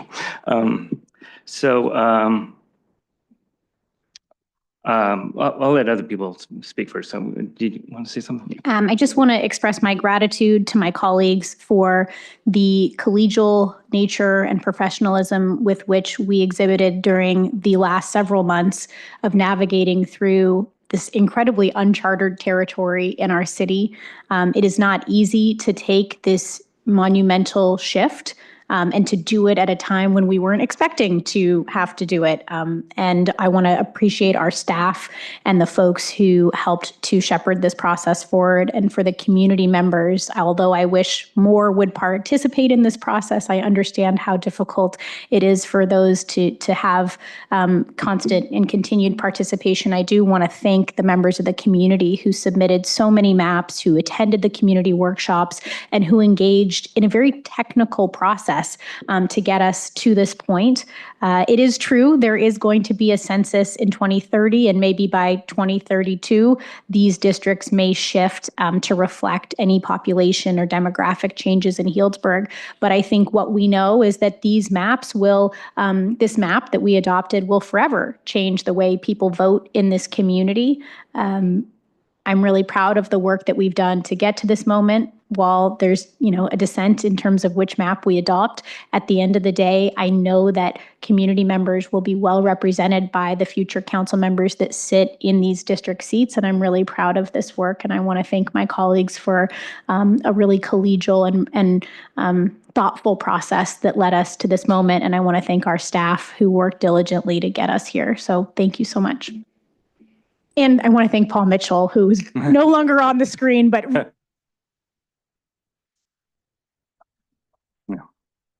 Yeah, and I don't think any city, in fact, a lot of cities have fought and lost this districting thing because we tend to feel that we do better when we represent everybody, when we are one community. I mean, it's been great knowing the whole city, walking the whole city, knowing the issues that are in the whole city. And I don't think that we will, at least I won't, and I know my current council members won't, we still will consider the whole city, and I hope that future council members will do that. I also want to encourage, Councilor Hagley said, is to start thinking about running, because it's never too soon to start thinking about that, to getting organized. I hope that there are protected classes that are doing what the NAACP of Sonoma County did, was to start workshops to encourage people to run, to get that started early on in that process, because it takes a lot to sit up here. I mean, it's a lot of frustration, and it's harder and harder to get people to run, and I hope that people are encouraged to run. I know that when I ran, you're right, there are people that help you and mentor you, and always open, and don't be discouraged and think you can't do it. It does take time, and I think that we are looking forward to future more diversity on the council. So it's been a great process, and I hope that we can heal and come together from this and not let this destroy our community, but to actually show that we're strong enough to get through this and be stronger coming out the other side. Thank you. I think this is a basis for a lot more robust community involvement, and that the districts will become a focal point for smaller community input type sessions and so on. So I'm anxious to see how that moves forward. I just want to remind everybody that this was really brought to us as a huge detour gosh, I don't even know what we would have been covering for the last 4 months.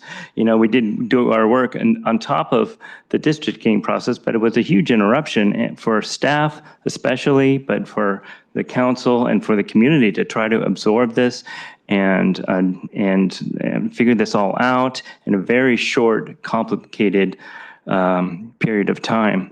And I think that by and large, the discussion has been really interesting, very vigorous, lots of back and forth, and that's a great thing. That's a sign of of a very live discussion and open dialogue, and nothing needs to go in a straight line. And that certainly was the case here. I'm sure Mr. Mitchell rolled his eyes a couple of times, not just in terms of the council's actions, but the community as well. I mean, the community also had lots of twists and turns in their perception of what was going on and their input on the whole process. And, you know, I think otherwise it would not has been as valuable of an experience for the community to go through if it was simple and we followed very rote steps. So thanks to everybody who participated and pitched in, and the result is imperfect. The process was imperfect. It was not something we chose, but we got to a place where I think we can really build. And you know, I think it reflects the community's will in a very strong way. I have disagreement with the conclusion that we turned against public comment or public input on this. There was one meeting where there was a number of people who showed up to speak about or speak in favor of an at-large mayor, and it was great that they did. It was great to hear their arguments. And if you focus on that one meeting, you would think maybe the whole town believed that. In my experience, however, which is based on emails and many conversations with people, the opposite was true. And I heard from one council member that their experience was similar to mine. So I don't think we turned against public input or the public will in terms of that at-large mayor question at all. And so I just want to clarify that. And I want to reiterate the call here to talk to your neighbors, to talk to yourself. Consider running for city council. We have a huge burden now where we have to have a lot more candidates to have meaningful races in the future than what we've had in the past with an at-large city council. So it's an easier race to run. It's a cheaper race to run. The rewards of being on the council are great. There's much gratitude and there's bumps in the road, but it's a really fantastic job. And I hope many people are interested in stepping up to do it. And like Councilmember Higley said, I know myself and the others here are happy to share what information we have that would help anybody, regardless of your views, to step in and engage with the public conversation. Go ahead. Yeah, and the last thing I wanted to add is that please consider if you have an issue, because it takes more than one council member to do something. So to reach out to all 5 council members on the hopes that you can get a majority to help you out. Because if you just stay in your district siloed with your one council member, that one council member is just one vote. So I encourage you to reach out to all council members. Okay. Thank you. We're going to take a 2-minute bio break, and we're going to come back and rejoin our agenda back on item 5. And so I'll see you in 2 minutes.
Everyone can have their seat again, please. We will begin the meeting again. All right, thank you.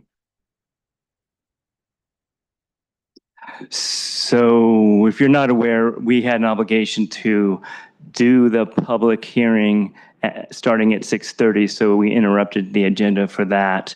We're going to move back to item 5, which is public comments on items on the consent calendar and non-agenda items. This time is set aside to receive comments from the public regarding matters of general interest, not on the agenda, but related to City Council business. Pursuant to the Brown Act, however, the City Council cannot consider any issues or take action on any requests during this comment period. Okay. Thank you. Welcome.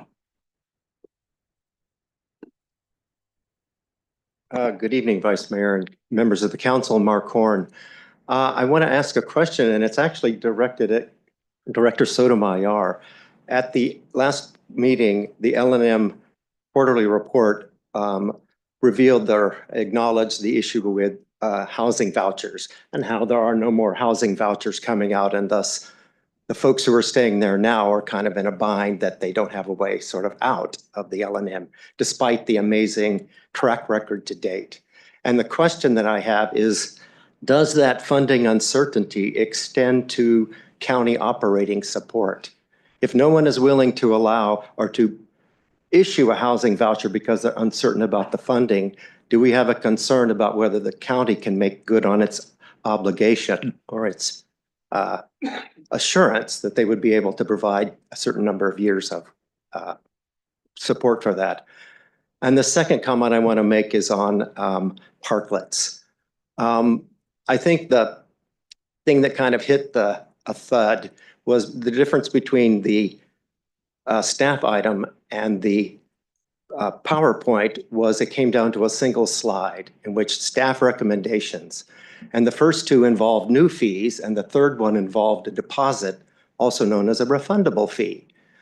And yet, the item also acknowledged that the city has collected something like $435,000 in 3 years from administrative fees and rent. And yet, I'm still in the boat when I walk into a restaurant in town and I see an $18 dinner salad. I kind of take a moment to say, how did we get here? And since the recommendations are, oh, we have problems, and the amount of money that the city is currently collecting is insufficient to solve those problems, and the answer is we need a new fee. We need a new administrative oversight. We need all these things. And I just think before you move in the direction of deciding that the monies being collected now are insufficient, you ask yourself whether you want to contribute to $20 dinner salads.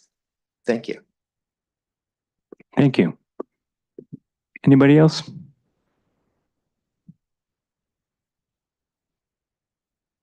Well, there, Dan Pizza again. I just want to say thank you to the council for the actions that some of you took over the last 2 weeks. I appeared at the last meeting and brought to your attention that the Sire property campers were still there. It's been going on for over 10 years, as you know. And they weren't getting moved out, even though they received $2.7 million to house them for 3 years. Anyhow, Ron's been working with Canyon Road and the sheriff. I appreciate that. David, you called the sheriff.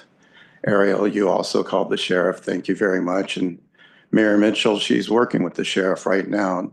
So those people are finally going to be homed. Anyhow, the people of Kennedy Lane, thank you. Of Presidential Circle, thank you. Magnolia, thank you. Kinley, thank you. The people that love the river, thank you. And the environmentalists and people that are worried about fire protection also, thank you. So the 4 of you did a really good job, and please keep it up. It's nice to see that this process, occasionally when you come and talk here, it actually works and people listen to you. So I really appreciate it. Thank you very much. Thank you. Anybody else? Okay, we'll close the public comment. Move on to the consent calendar. I understand we have a recusal. Yes, Vice Mayor Herod, I have to recuse myself on item 6D as in dog. I own a property within 500 feet of this proposed development, so I have a presumed financial interest, and I'm thus recusing myself from this item. So with that, I'd like to make a motion to approve items 6A, B, C, and E. Second. Roll call, please. Councilmember Edwards, Yes. Member Higley, Yes. Councilmember Kelly, Yes, Vice Mayor Harrod. Yes. and I'm going to remove myself from the dais in case you want to talk about D. I move we approve item 6D. I second. Okay, vote please. Councilmember Edwards, Yes. Councilmember Higley, Yes. Vice Mayor Harrod. Yes. All right, thank you.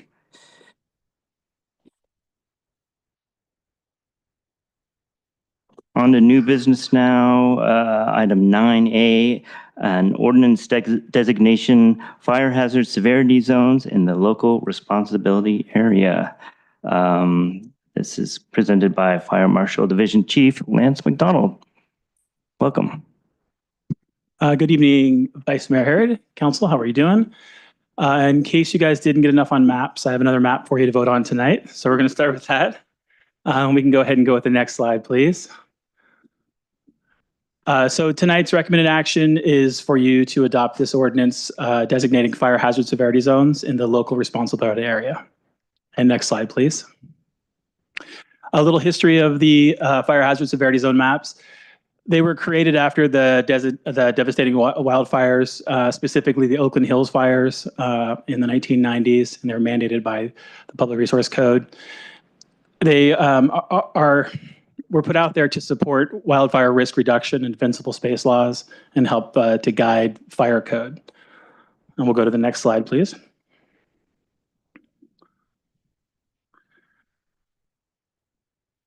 So how are these zones determined? And the zones are determined by CAL FIRE, the State Fire Marshal's Office, and they're based on fuels, so the vegetation density, the slope, fire weather, fire history, wind, ember threat, and the probabilities of burn. And it's done in a very specific manner on the size of the area of which the probability is as well. There are three classifications, so moderate, high, or very high. And nothing's really changed. There's not a greater fire risk because of these maps. It's not any greater or any less necessarily because of this designation. What's changed with CAL FIRE is their modeling, their approach to modeling, they think is better.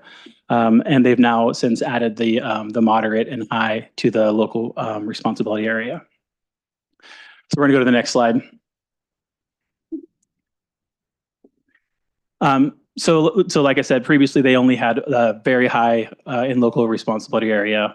The state responsibility area maps incorporated all three of the zones, and now the local responsibility areas do as well. And one of the other things that they were trying to accomplish here is to have uniform maps across the state, and so that the local responsibility areas and the state responsibility area have similar makeups. We can go to the next slide, please.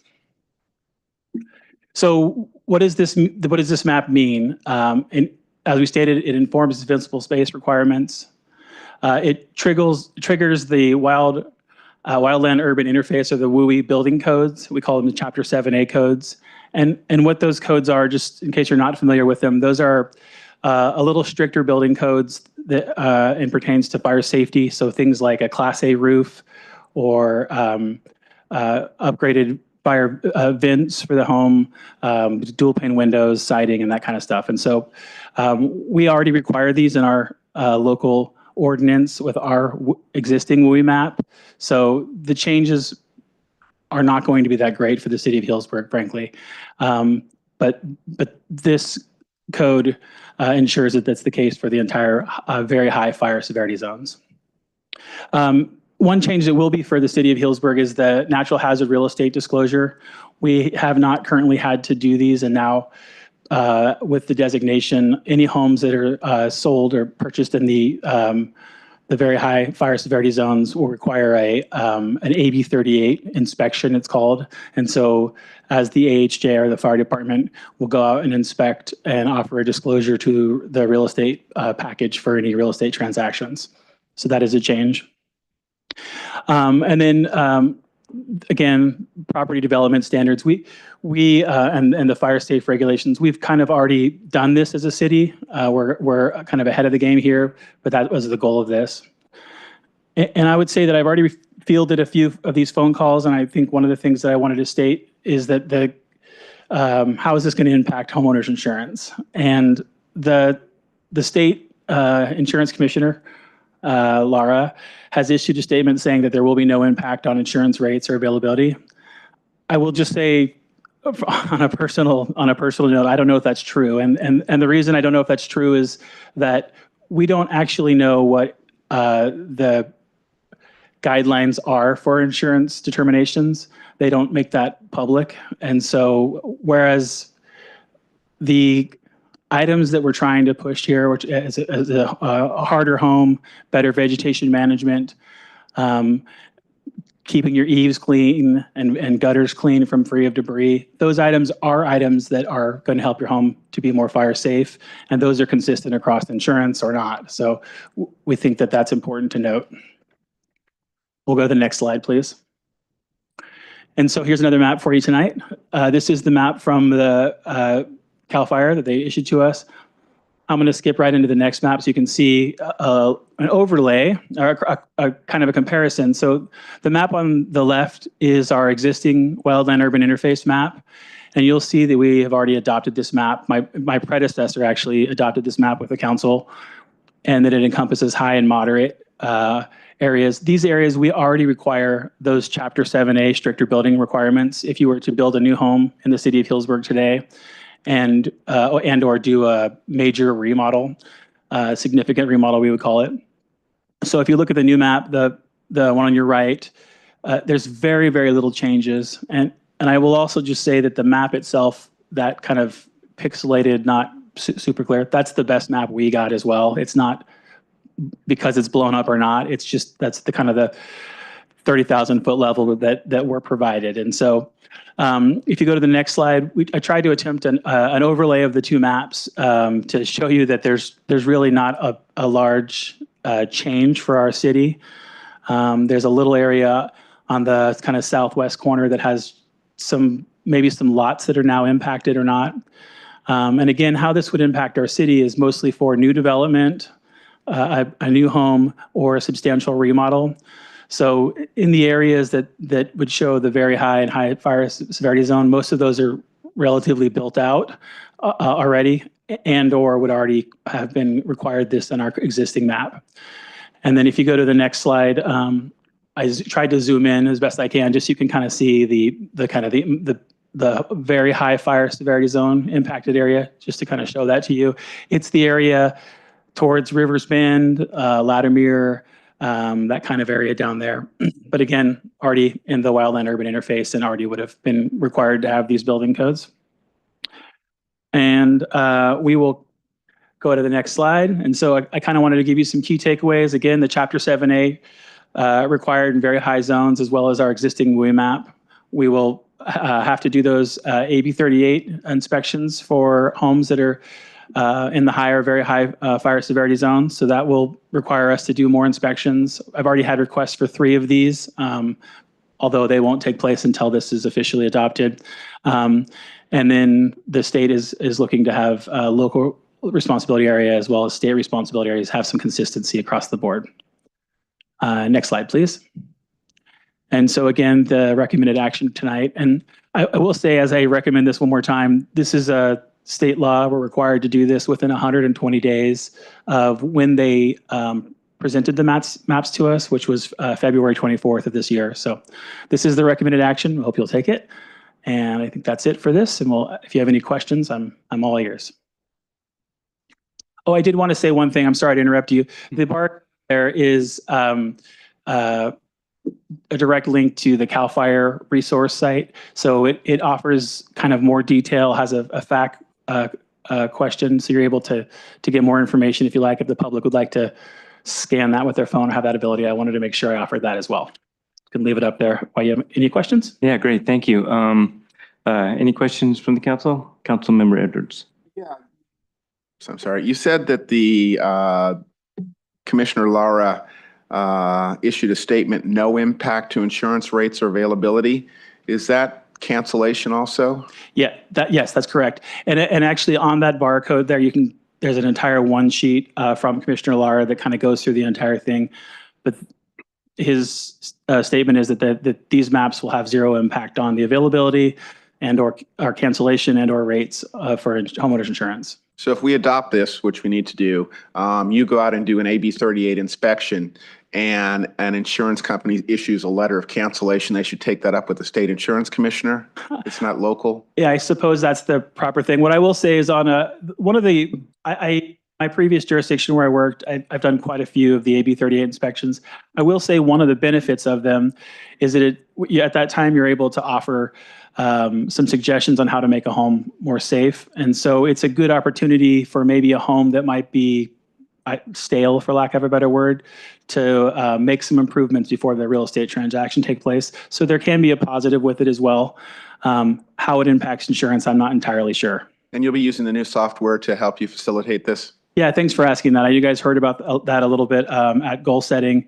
That is the intended, part of the intended use of that new software is to kind of identify a prescription for homeowners. And we'll be able to do both our weed abatement inspections as well as AB 38 inspections, as well as wildfire mitigation assessments with that software. Yeah, the report that generates is extremely helpful for a homeowner. So yeah. Thank you for. Yeah, thank you for that question. Okay. Other questions?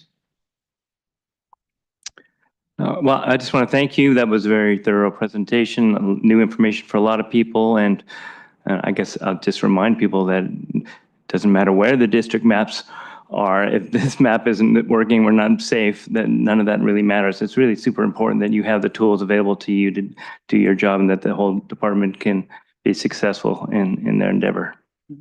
Appreciate that. Okay. Do we have anybody who would like to speak for public comment on this issue? I'm seeing none. Bring it back to the council.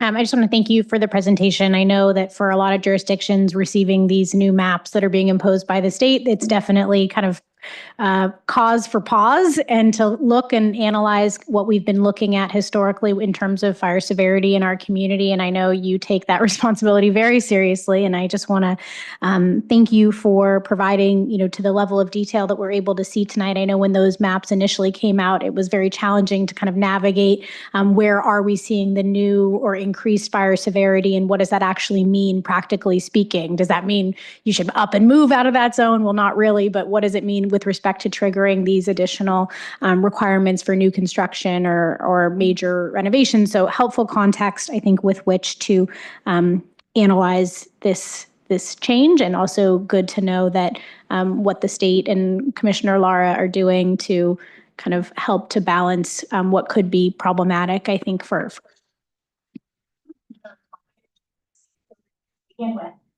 so thank you. And I'm happy to introduce a motion if it's okay. You're good. Nothing for you. Okay. So I'd like to make a motion to introduce for first reading by title only, waiving further reading the text, an ordinance of the City Council of the City of Healdsburg designating the fire hazard severity zones in the local responsibility area. Second. Councilmember Edwards? Yes. Councilmember Higley? Yes. Councilmember Kelly? Yes. Vice Mayor Harrod? Yes. All right, thank you. Moving on to 9B, 2025 Sewer System Management Plan Audit and Findings. And we'll bring up Utilities Engineer Manager Patrick Fuss. Welcome.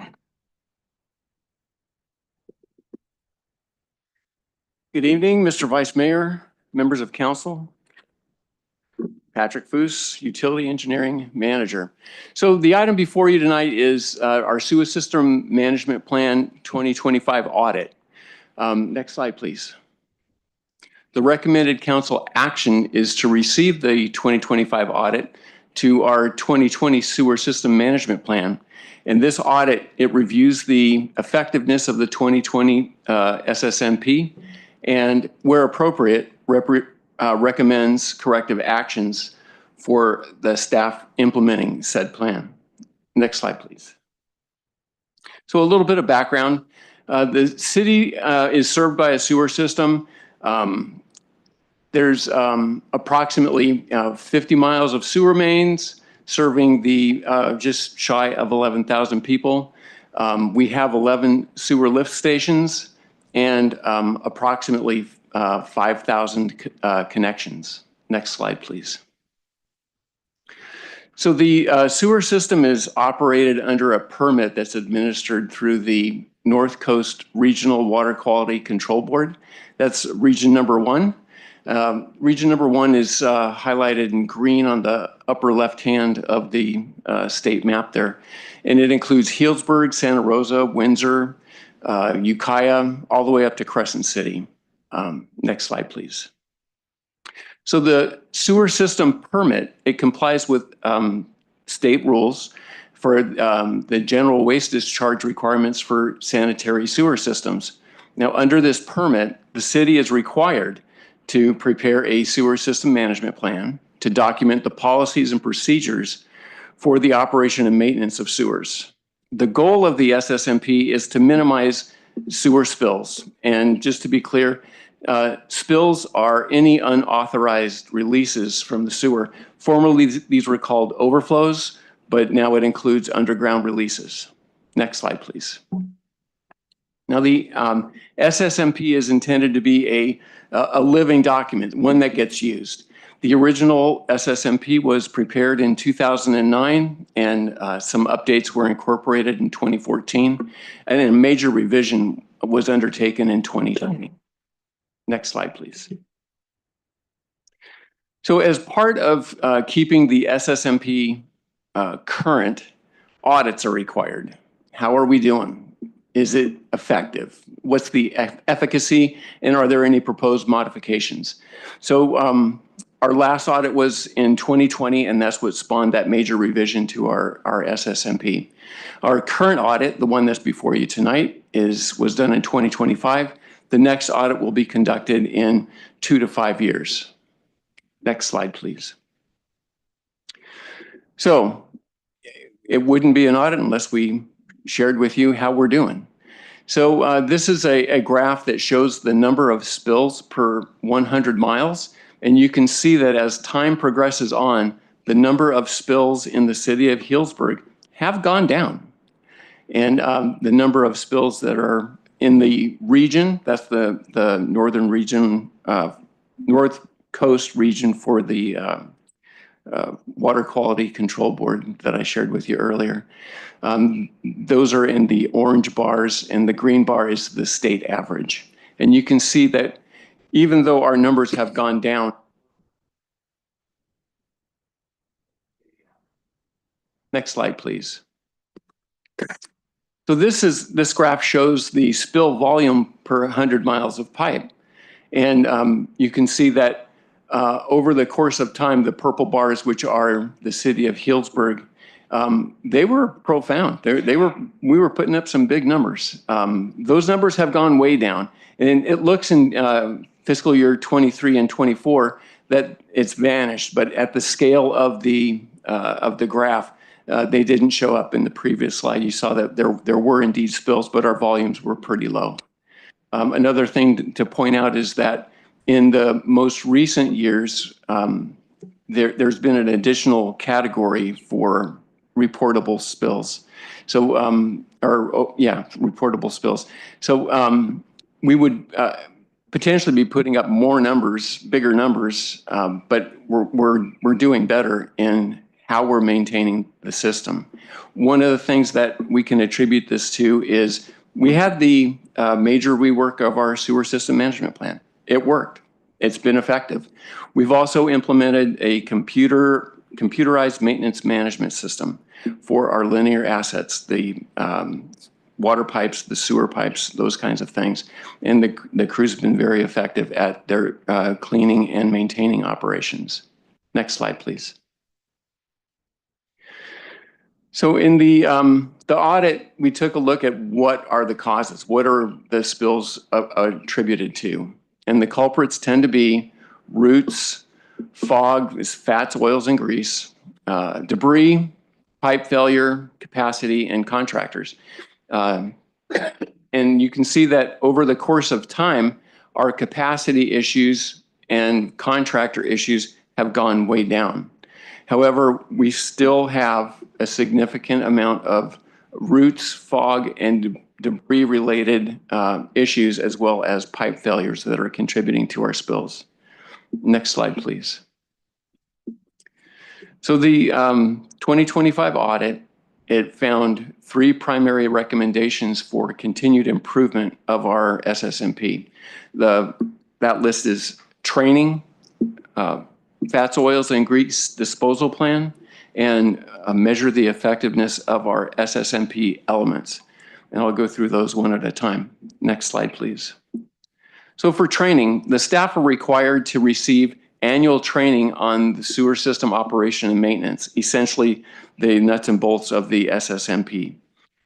They also need to get annual training on the emergency response plan, which is a key element of our SSMP.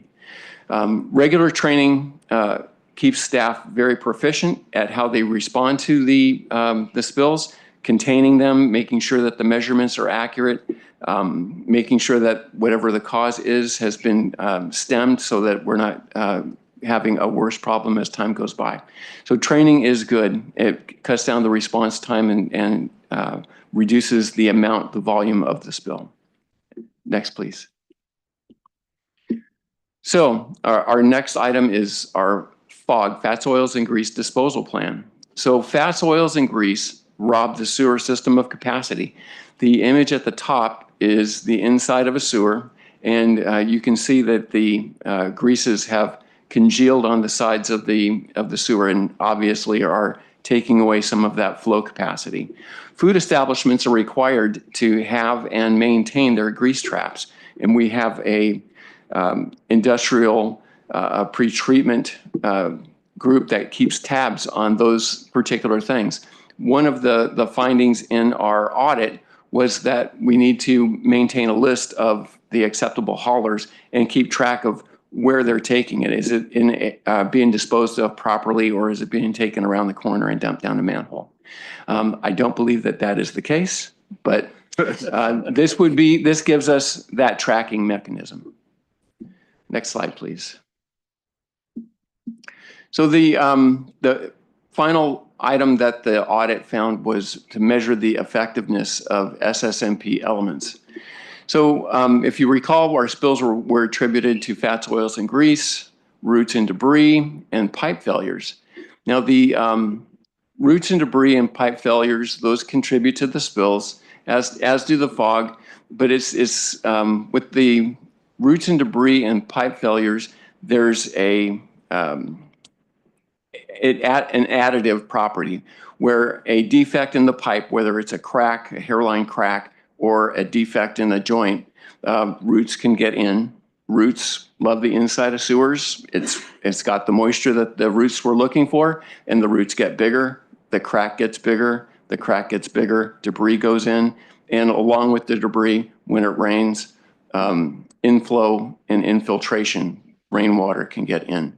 And that's the measure that we would want to take a look at for the effectiveness of our SSMP, is to reduce that inflow and infiltration into our sewer system. It's a symptom of the problem, and the problem would need to get fixed. Next slide, please. So one of the ways to go about this is to conduct a inflow and infiltration investigation and develop corrective CIP projects. And the goal of those would be to, as cost effectively as possible, address those defects that allow roots and debris and I&I to enter into the sewer system. And it concentrates into the areas where the greatest benefit would be garnered by the expenditure.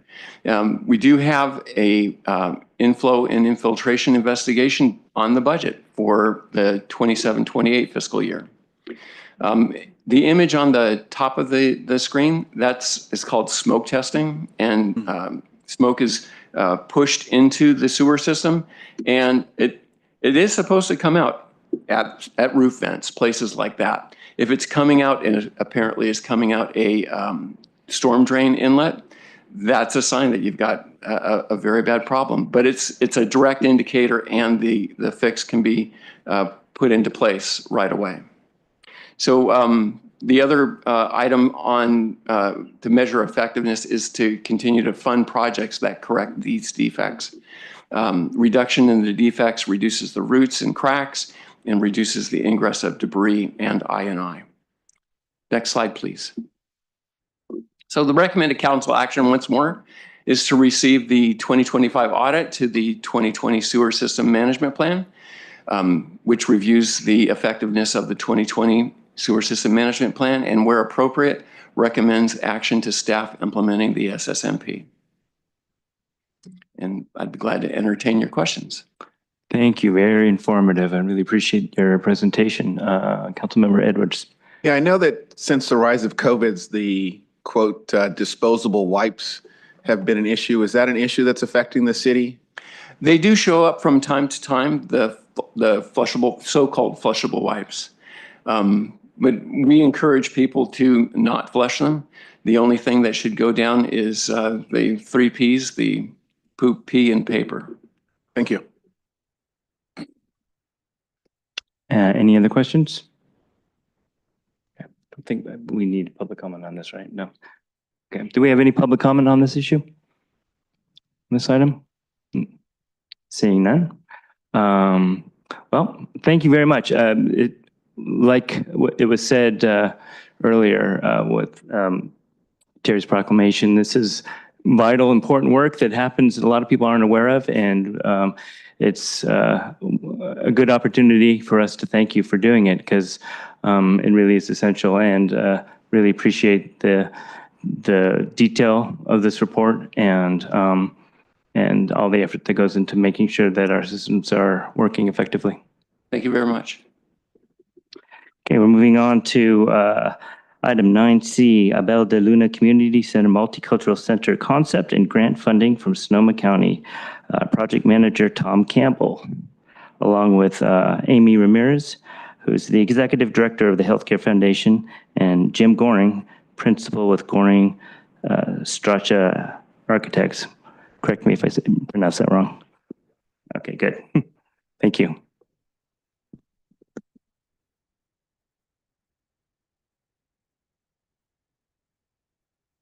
Hello, Tom Campbell, Project Manager, Community Services Department. Next slide, please. The city's 2023 DEI plan includes recommendations and goals for the review, improvement, and establishment of community equity programming. The plan encourages community participation in the implementation of those recommendations and goals. Next slide, please. In 2024, the Healthcare Foundation initiated a project to begin realizing the Multicultural Center recommendations contained in the DEI plan. With us tonight are Amy Ramirez and Jim Goring. I'll let them introduce themselves. They'll be presenting the results of this community-based effort.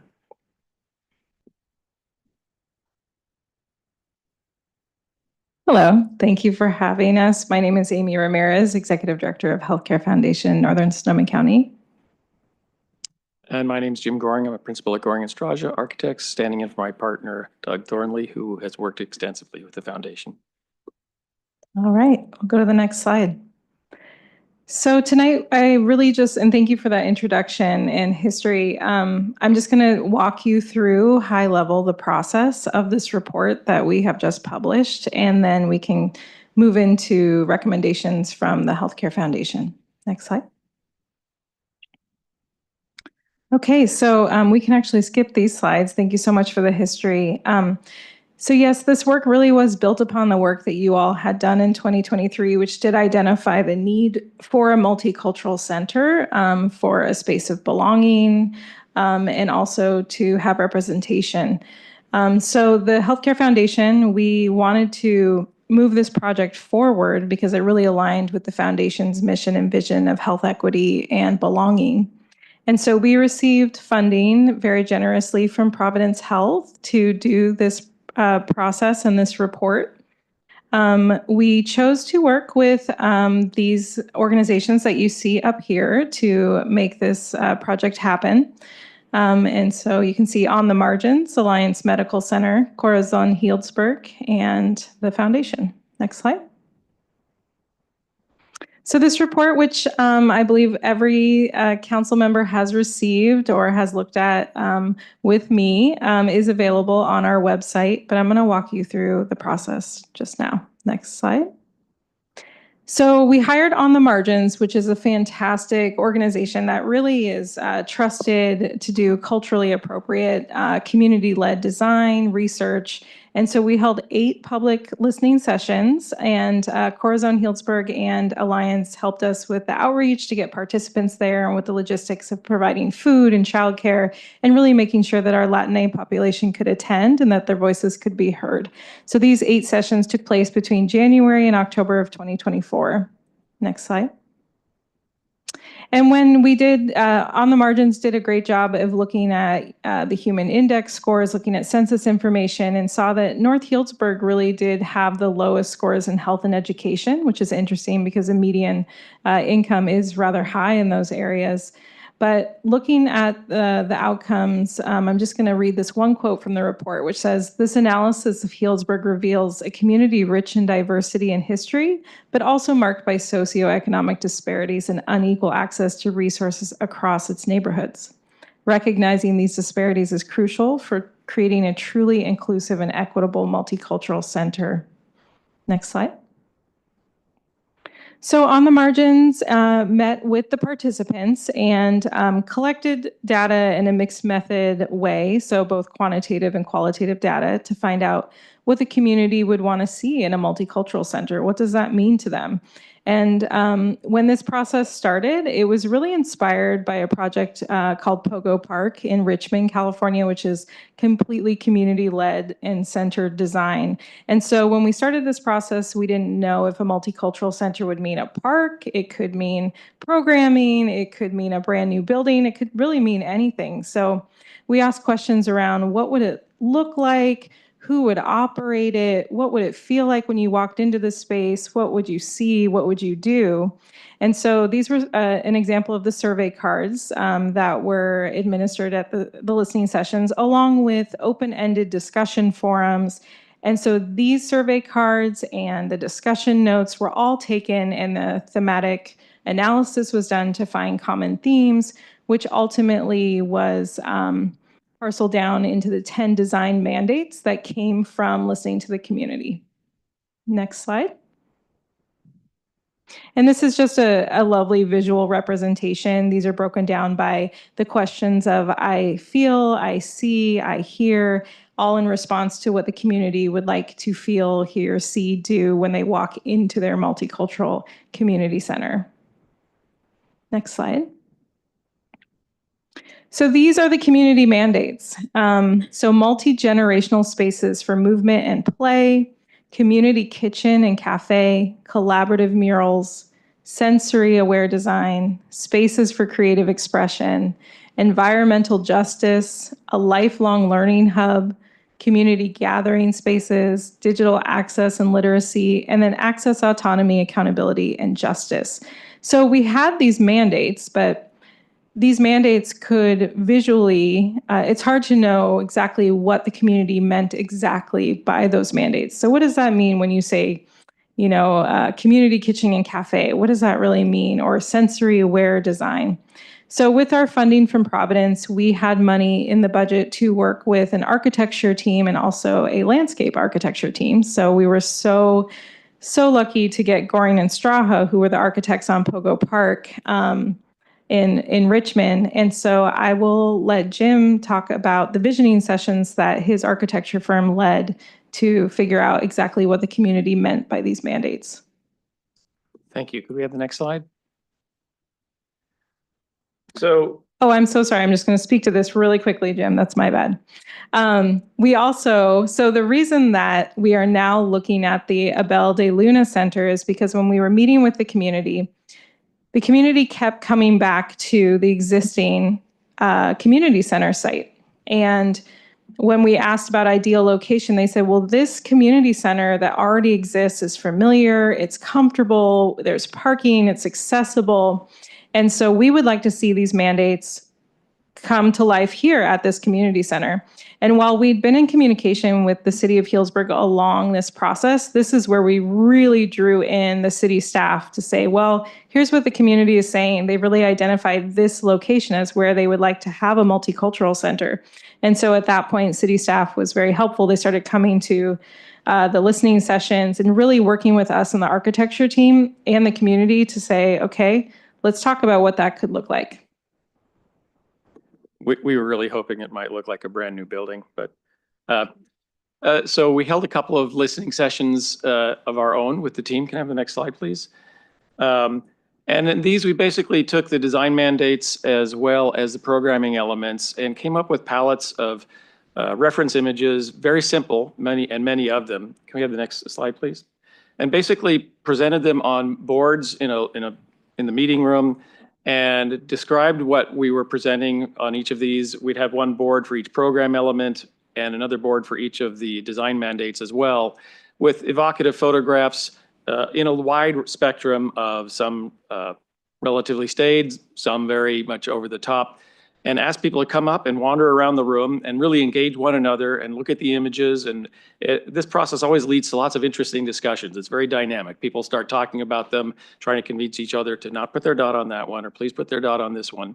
It's a very non-scientific process, but our experience has showed consistently that the results are incredibly positive because people feel positive. They instantly feel engaged in the process, and we get to harvest some really good ideas that weren't all of our own. The process is ridiculously simple. We give people a bunch of dots that are adhesive. We talk about these images. We invite people to come up. We explain why we've put them there. We also ask people to put their own comments on the board as well. There's places to write extra comments, and simply put the limited number of dots that they have on their favorite images. Have the next image, please. Could you get a little closer to your microphone? I'm hearing from people who are watching online that no one can.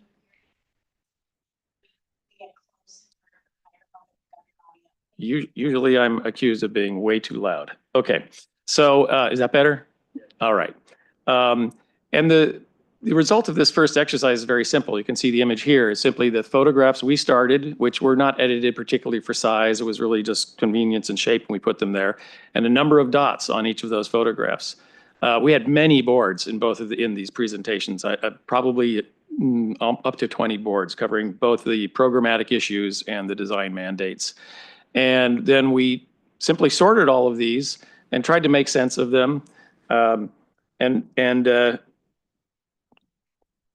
also make sense of the written comments that people had.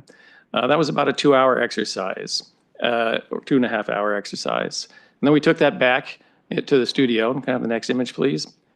And a few weeks later, we came back for a second workshop. Oh, next slide, please.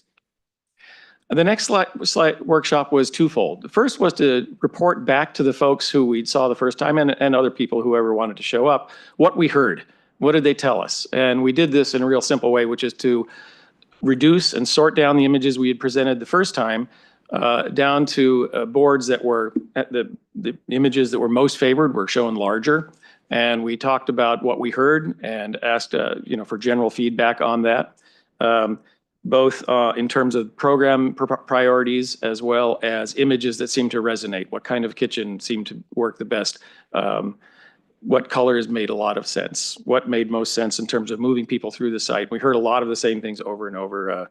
Multi-generational exercise spaces and lots of different kinds of program spaces, both interior and exterior to the facilities.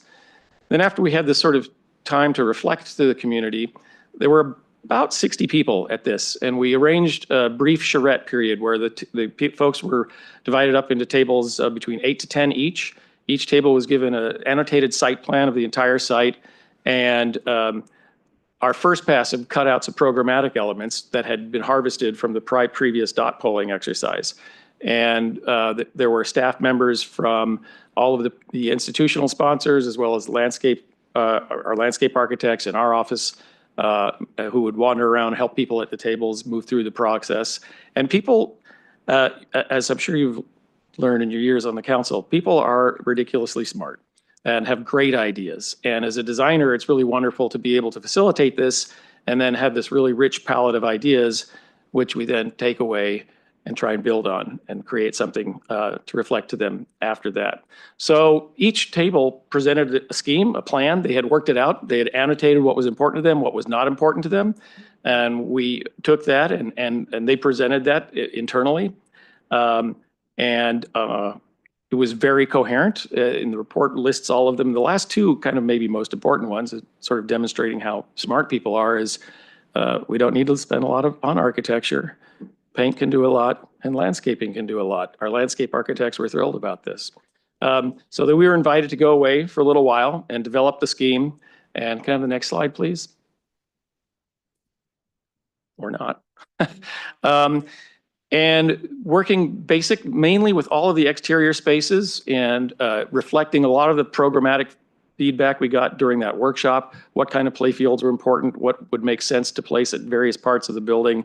Our team internally played editor and tried to develop a scheme that would have some motivational power, something to move things forward to the next stage. I'll let Amy pick up there.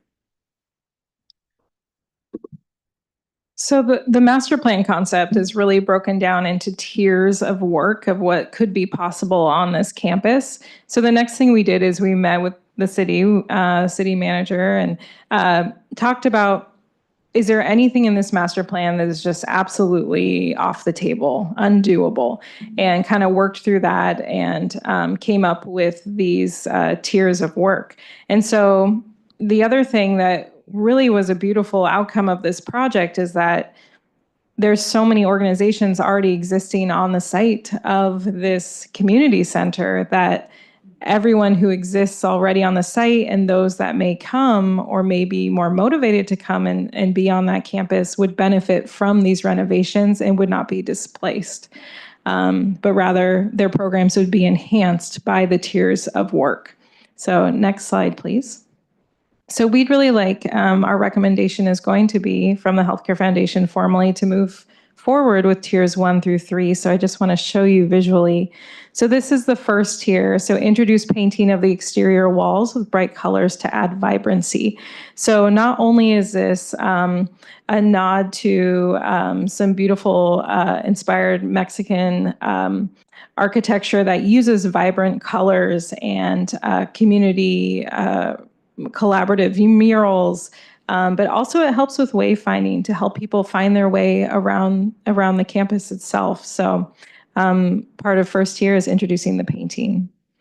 Next slide.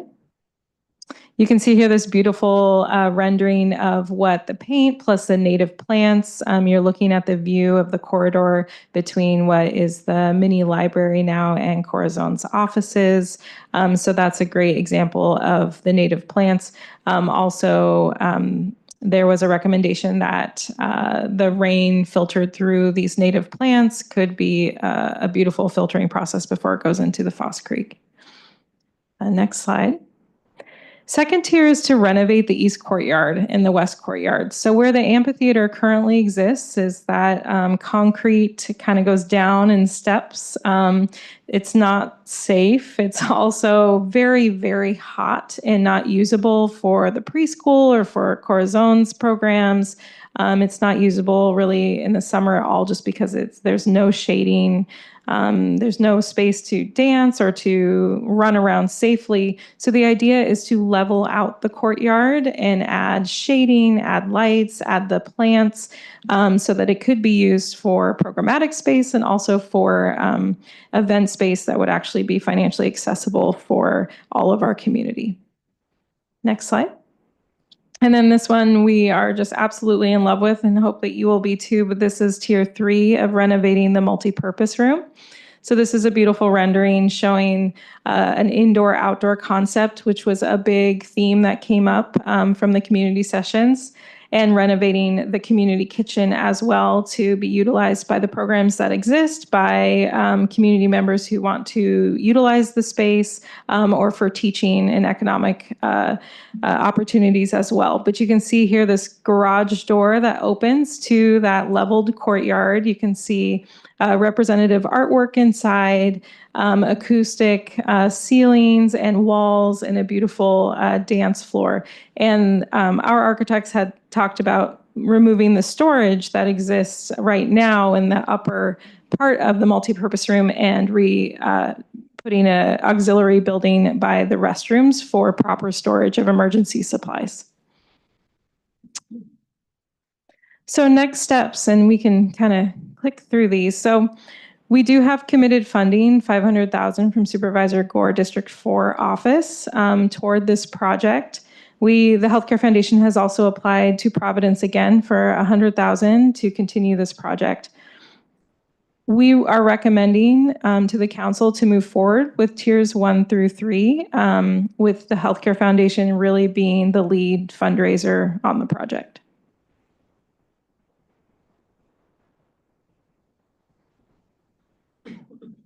And so, like, as Amy mentioned, Supervisor Gore's office has offered to contribute $500,000 in funding towards improving the Abel de Luna Community Center. Those improvements would begin implementing goals in Tier 1 and Tier 2. Those goals, along with enhancing the community center's function as a disaster resilience hub. The grant does not require any matching funds from the city, and additional funding has not been identified at this time. Next slide. This is a preliminary grant-funded project budget that includes some of the concepts from the first and second tiers that Amy went through. We would possibly paint the community center's exterior walls, commission a community-based multicultural mural, and implement some landscaping, shade structures, and other site improvements with the $500,000 grant funding. Next slide, please. And so our recommended action tonight is to provide direction regarding integrating the concepts from the Multicultural Center planning process into the design and operation of the Abel de Luna Community Center, and also provide direction regarding the receipt of the $500,000 in grant funding from Supervisor James Gore's office to begin implementing some of these concepts. If supported, we would return with a grant agreement at a future meeting.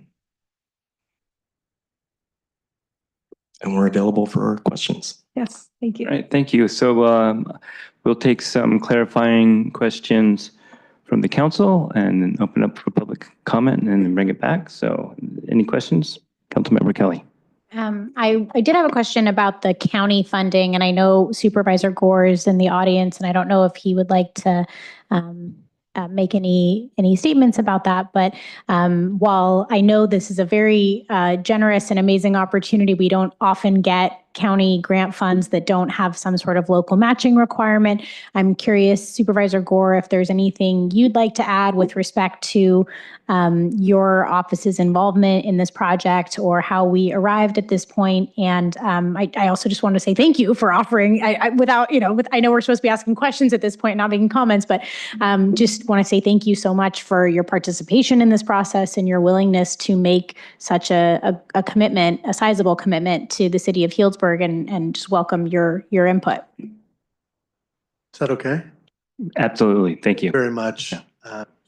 Here, it's good to see you, Councilmember Edwards, Egley, Kelly.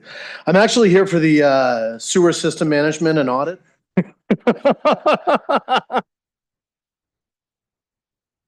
When you called up Jim Goring, I was like, is that me?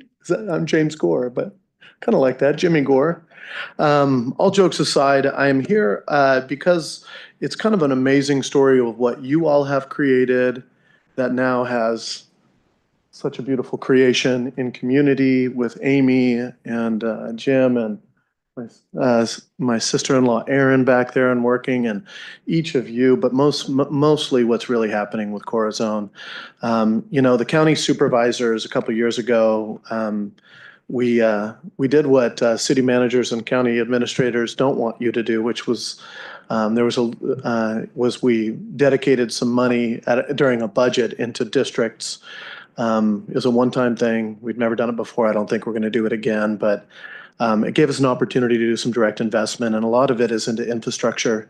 But I'll tell you the truth is that like we got $1 million for the Cloverdale Health Clinic, the Alexander Valley Health Clinic, and others. But really, what was the challenge before us was we sat down with Corazon and with Marcy, with La Familia Sana and Jade, and with Nuestra Comunidad and Alma Bowen. And we put this kind of plan together, and it was a really, it came as a challenge, actually. It was a table that was set for one purpose, but I'll tell you what's kind of amazing is that table really, it ended up being something that was really beautiful with these amazing Latina executives really leading the charge with community behind them. You and I all the time we sit with people who say they represent community, but when they really do come, it's just wonderful. So this is no strings attached. This is just a commitment. There's also another $500,000 that is in the works to go to La Familia Sana in Cloverdale, and they're looking at a place. Also, that I can't speak to the structures that they're looking at, but also to be able to provide something similar to this. And then the Bluebird Center, which most people know in Windsor, only because that's where you went to get the horrible swab shoved up your nose during COVID, is now being transformed with initial and also $420,000 from us into another resilience center. But let's say it like Resilience Hub, Resilience Center, Multicultural Center. We have so many names, but this stuff is flowing together. So I just really honor the work and the individuals that participated. And so I will just say that the hope is that I didn't come here for anything other than just to honor the fact that you all have created something in a partnership that makes it actually a lot easier for me to invest, because rather than having just a nonprofit, the fact that this is a center that's a city facility that we can also do a contract and I can transfer funding into, that creates a whole different structure to be able to partner together. So I look forward to continuing to find opportunities to leverage. And I just am reminded of a quote of a place that I visited a few times in San Francisco that says, "We make our places and thereafter they make us." So you all have done amazing work with this center, and I'm just happy that the county can do this. It is on the agenda for May 6th. So we won't go too hard on Cinco de Mayo. Have to be ready on Tuesday, May 6th to take this item up. I don't anticipate any opposition, but if you all, if there's anything that you need or want as a part of this, and I can't help but just say thank you for your service. It's really weird for me to come to a meeting and be on this side. I was sitting outside texting. I'm going to cut him off. But No, I don't know if there's any questions, but I just. You're welcome anytime. Thank you. We're glad you're here. It was great to see you come in. Thank you. Do we have any questions for Supervisor Gore? Any other questions? We'll go ahead and open up to public comment then, and bring it back to the council. And if I may, just one thing is that what's going on right now, we've received notice recently of $50 million in grant funds that have been completely pulled from the federal side of things.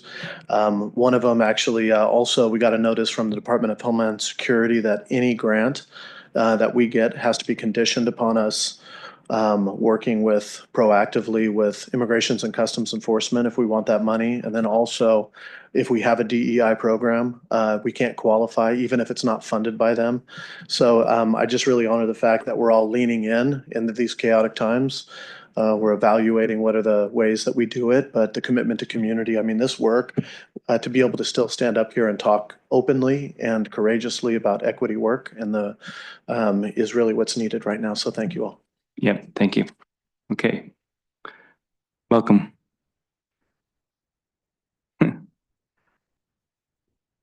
He's my brother, not my dad. No, just kidding. Somebody asked me that recently. My name's Erin Gore. I'm here today as elected representative on the North Sonoma County Healthcare District. If you remember, we previously operated Healdsburg Hospital. We sold it to Providence St. Joe's in 2021. And now we stand here to represent the taxpayers and our health outcomes. I wanted to give the background on this project. I think it's really important why we're here today. This has been a personal project, and I'm so proud of every single person in the room. We started in 2016 looking at how do we improve long-term health outcomes in our community. If you look at the portrait of Sonoma, if you look at all the data, Northern Sonoma County has disappropriate proportions of health outcomes compared to the rest of Sonoma County, compared to the rest of the Bay Area, compared to the rest of California. And we asked why. We started digging into the hard questions. We noted an accelerated rate of childhood trauma, specifically ACEs. We had an increased drug use. We had an increased smoking use. We had an increased teen pregnancy rate. We had a reduced high school education rate. We started looking at data around the country of who was doing it right and what could we do to solve it. Is it housing? Is it food?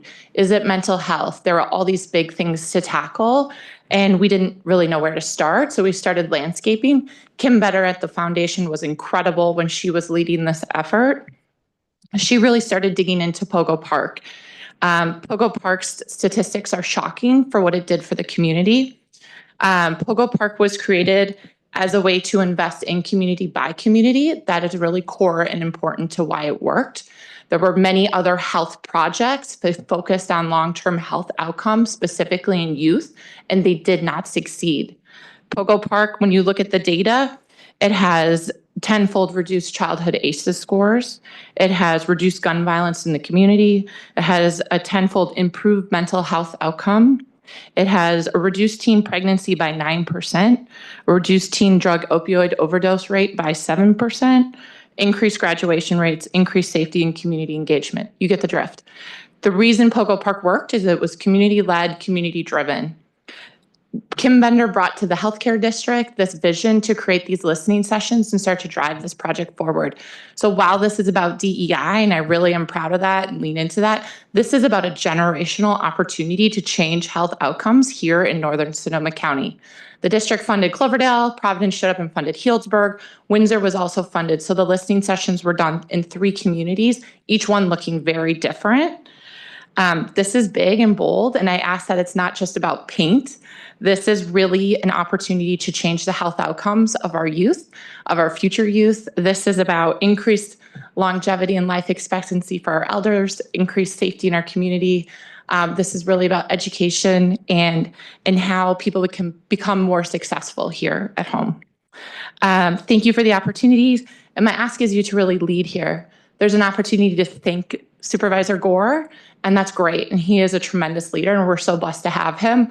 I ask that you guys also step up, think big, lead, because this could make a really tremendous impact for everyone here. Thank you. Next, public comment. Anybody else? Welcome. You guys do this a lot. Like, this is a long city council meeting. I can't believe you guys do this all the time. I can't. The last I minute can't is longer. imagine, like, but my, oh my. Again, Marcy Flores, Executive Director at Corazon Healdsburg, and I am very happy that I was part of this from the get-go, and really working through every single listening session I attended with community members, and worked hand in hand with Doctora Daniela Dominguez, who facilitated the workshops, and our team did all the outreach for everyone to participate. And again, going back to what was important about this, the funding was to really highlight the voices that do not get the opportunities to speak and to be present in decision making.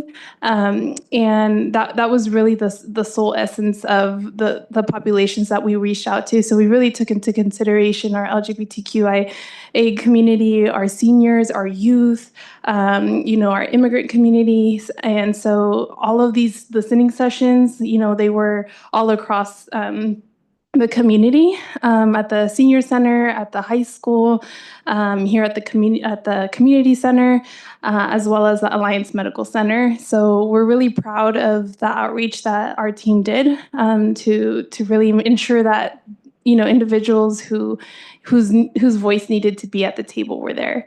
And we look forward to continuing and working on this project. Our team at Corazon Hillsburg has put in countless hours to this project and are also applying for different funding sources through PG&E and other foundations so that we can hopefully get more funds for the community center. And as we mentioned before, it really is a resilience hub. People go there for evacuations, the fires, the pandemic. Our team has been out there distributing masks. We've been out there during COVID, during the fires, food distributions, diaper distributions, you name it. And this really is, as Amy mentioned, we didn't have a location in mind. It was really dreaming big when we were talking to community members. And the fact that it just kept pointing back to the community center really speaks to how this space was created for community, and especially with the community services team and the amazing impact that they have working hand in hand with Corazon and all of the other partners in our community. So thank you all. Thank you to James Gore and to our other community leaders, Alma and Jade, and doing this in the communities of Windsor and Cloverdale as well. So Northern Sonoma County is looking pretty strong. So urge you to support this initiative. Thank you. Thank you. Welcome. Thank you. Thank you. I'm Jed Weisberg, a community resident, and this year a new member of the Healthcare Foundation Board. But everyone reminds me that I was attending that healthcare district meeting where Kim talked about this concept at the very beginning a number of years ago. And I remember being slightly skeptical over how you collect broad community representative input and translate it into a actionable vision. And I just want to say, when I read the final report that Amy distributed to us recently, I was really impressed with how the process elicited and evaluated broad input and translated that into the vision, which tiered into layers that you've seen proposed to you tonight. And I was very impressed, and I hope you are too. Thank you. Anybody else? Okay, thank you very much, everybody. We'll bring it back to council now. I'd like to, just before we begin, City Manager, see if we can get a little input on what would be helpful from the council at this point. Sure. There's not a formal action in front of you this evening, so first and foremost, we're really, as you heard, this process evolved, and I know that the council had various opportunities to get involved. But as more and more the focus came on the community center, the more it became important for us to just have a little bit more of a formal opportunity to share this vision and the process with the council here at a meeting.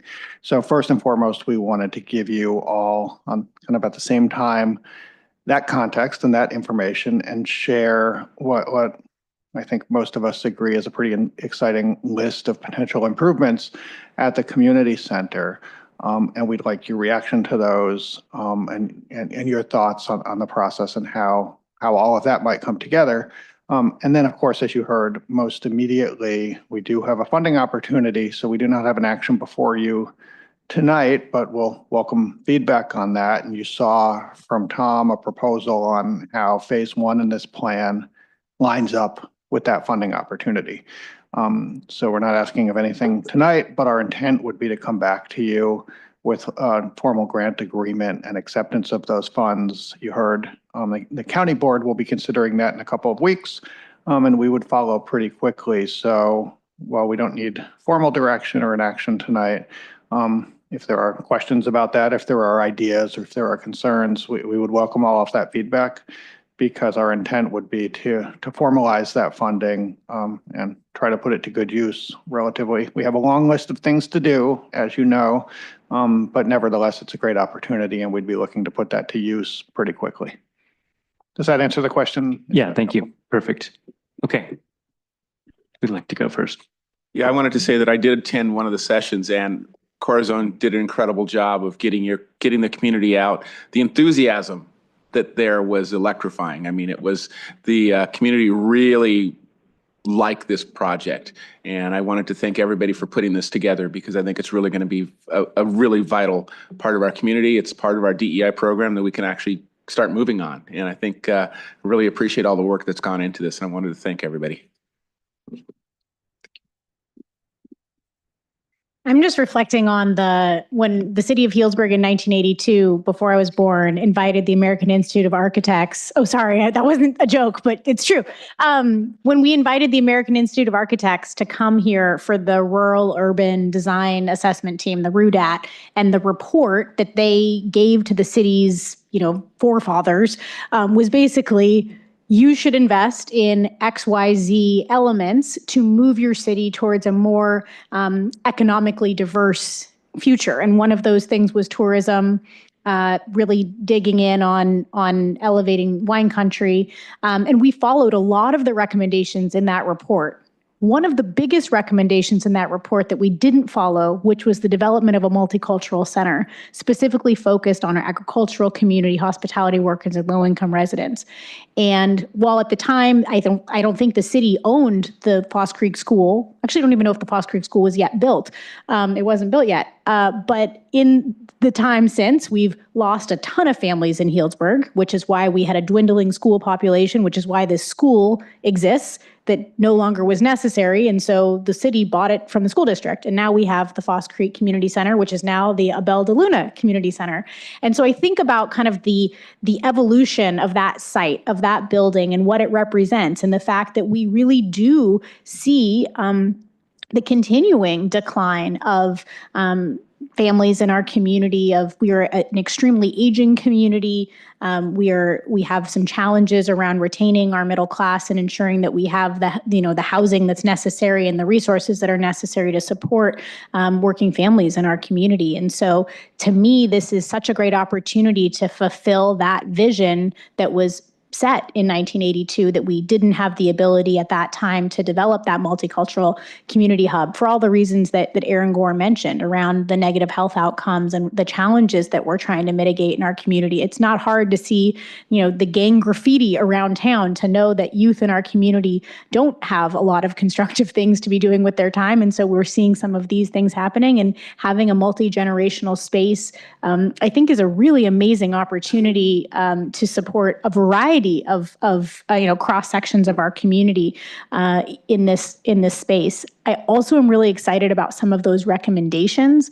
The idea around the culinary kitchen and having that be accessible, not just for the folks using the center, but maybe if someone wanted to start a business, and having a culinary kitchen that they could use to kind of incubate that small business around food. Food and the culinary arts are so central to Healdsburg, not just tourism, but access to really great, amazing farm to table cuisine is, I think, a really big part of our DNA. So the idea that we could have a kitchen space that's available for folks at a community center, I think that's wonderful. And I remember trying to utilize that outdoor amphitheater space on so many different occasions for different convenings, and just feeling like it was never the right time of year because it was just so hot and there wasn't enough shade, and, wanting to use that space for community events, but the tiered steps kind of didn't make it work safely. And so I think that the recommendations are really great, and that you could have that indoor outdoor space with the multicultural or the multi-purpose room, having that outdoor amphitheater flattened so it could be used. And then I think the vibrant colors are beautiful.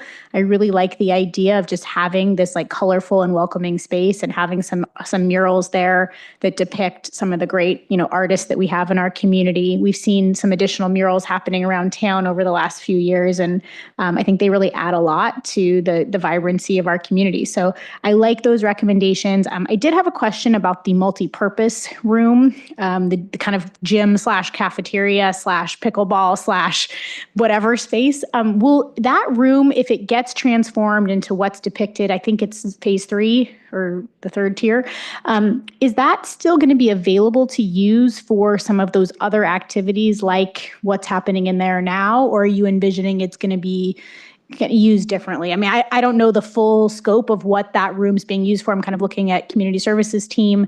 Do you envision that indoor pickleball could still happen there? We might need to look to create more pickleball spaces elsewhere, or has that been contemplated? It's okay if it hasn't. I'm just curious if we're thinking about how the different ways it's being used now and what that looks like. Yeah, I would say that, I mean, obviously it hasn't really been designed and fully programmed or thought through beyond the concept level, but I would say it remains a multi-purpose room with a variety of programs, especially things that are loved by the community. So is that helpful? Totally. And I think that's helpful to understand that there'll be maybe a later phase of getting more in the weeds of how it'll be programmed and used. Sure. But I do want to just comment that the amount of storage that's being used there, and it's great to hear that you guys have a storage plan, because I think it really speaks to how much that community center flexes as, you know, one day it's the after school or it's a summer camp, and the next day it's our evacuation hub, and then, you know, with the Red Cross, and then the next day it's a community meeting or a library or whatever. And it really needs to continue to be that multi-purpose space for the whole community. And it sounds like you guys have thought that through. So I'm really excited about this project and bringing it forward. And I'm hopeful that we can accept this amazing gift of support from the county and try to advance it to the next phase. I have a couple questions. So to the Planning Commission, the Boys and Girls Club is being presented. They're doing a full renovation of that. Did you explore the Boys and Girls Club and using that as a potential location? Oh, yes. So we have been in collaboration with the Boys and Girls Club really since the inception of this program. Before me, so Kim was, and then I've been meeting with them now, and it's two different areas. There's enough community need, we feel, to meet that need in two separate areas. The Boys and Girls Club also wants to renovate, or is planning to renovate, their space and have this beautiful commercial kitchen as well. I think that the multicultural center space, though, would really be used to rent for like quinceañeras. For it serves in an area that you could hold events. Plus, the diversity of organizations that exists on that site with the preschool and city programming and Corazon and Santa Rosa JC and all those that would maybe want to come and use renovated spaces. It would be serving all of those organizations as well. So I think that they're complementary projects to each other. And I think it's really just showing the broader community of Healdsburg, like we see the need, we hear what you're needing, and we're meeting it in these two different ways. Okay. And then you mentioned, like I think in the presentation, when you're talking to the people that were in the meetings that kept coming back to the community center, I think that really speaks to the city of Healdsburg and how that location has already been made a place of comfort. And I've mentioned this before, but you know, during the evacuation, Marcy was there, and I remember we had a lot of people that didn't speak English, and James, you came in and gave a full update in Spanish, and like it's been a community hub. So it doesn't surprise me that that's kind of where things settled. Yeah. The one I have a couple comments is, well, first, are there any strings attached to the $500,000? None. Okay, I see head shaking. I didn't know if like, okay, we accept the 500,000 and then obligates the city to proceed with this next phase and then that phase and this phase and so on. I just wanted to make sure that that's clear. And then the other comment that I have is there's a lot of talk about community and multicultural, but a lot of what I saw was really leaned toward a single culture. And we have, when you look at the history of Healdsburg and you look at the immigrants that came from Italy to help establish the wine industry and different, you know, looking over time, I would hope that the history of Healdsburg and the truly multicultural history of Healdsburg that we have now is reflected, and it's not so focused on just one culture, that it is, really celebrating all the cultures that are here in town that really make Healdsburg great. I'm supportive of, and then in terms of running the process, because this has kind of been a little bit of a backward process. Normally there's discussions at the city. Yes, we want to do this, go out to bid. This is kind of something that the Healthcare Foundation just took off on their own to start. And so we're kind of really getting the deep presentation now. What do you envision going forward on how the city works with the Healthcare Foundation? Or is this something that then the city's taking the lead on? Like what's your thought process on that? Because we're clearly restricted by funding, but it sounds like you're going to raise money. So how does that work to make sure that we're all on the same page? Yeah, absolutely. And I think, just to kind of comment on your previous comment, this was truly a visionary process that was meant to start with community first. And we did that very purposefully. The fact that it ended up that the community identified that they wanted these mandates to exist at the Abel de Luna Center was something that organically came from that process. And I think it does speak to that site and to Corazon's presence there. I think that's why people are feeling so comfortable there. But yes, as we got deeper and deeper into this project, we're feeling that the foundation, even though we are a small team and we have limited capacity, our foundation's mission is aligned with this work, and we are willing to be the lead fundraisers. That is one of our areas of expertise as a foundation, is fundraising and grant writing. So we are willing, thank you. We are willing to take that on and do this for the community.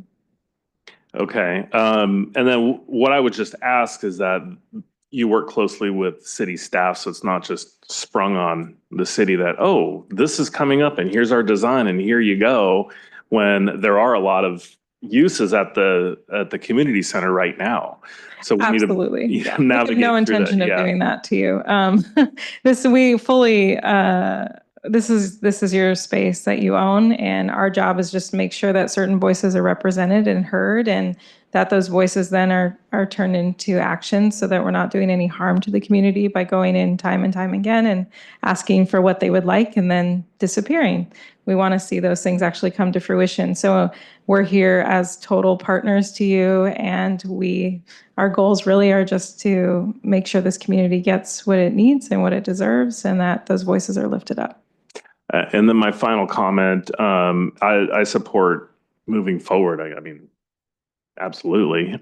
And then the staff kind of broke down potential, I think it was paint and landscaping, and I think $50,000 was just like a number that was in the staff report for mural or murals.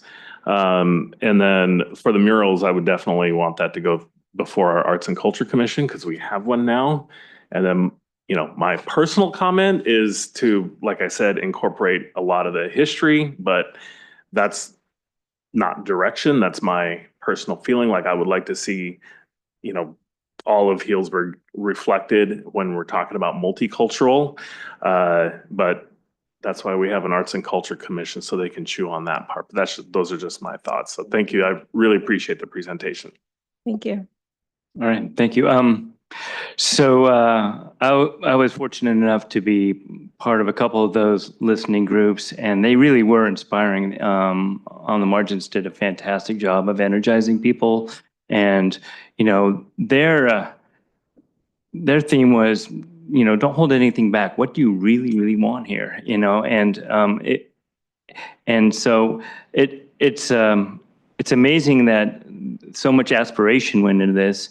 And at the same time, we have something that is it's reachable. And so it's reachable for a lot of different reasons. But one, I think there's just a lot of, I think it's it's a frugal, thoughtful design. There's nothing here that scares me. At first I was like, when this came up during the DEI process, like, oh, it's going to be a huge undertaking to get the center going. But what happened is that, that vision came out of that process, and that vision came up in lots of different areas, and all these forces met and combined.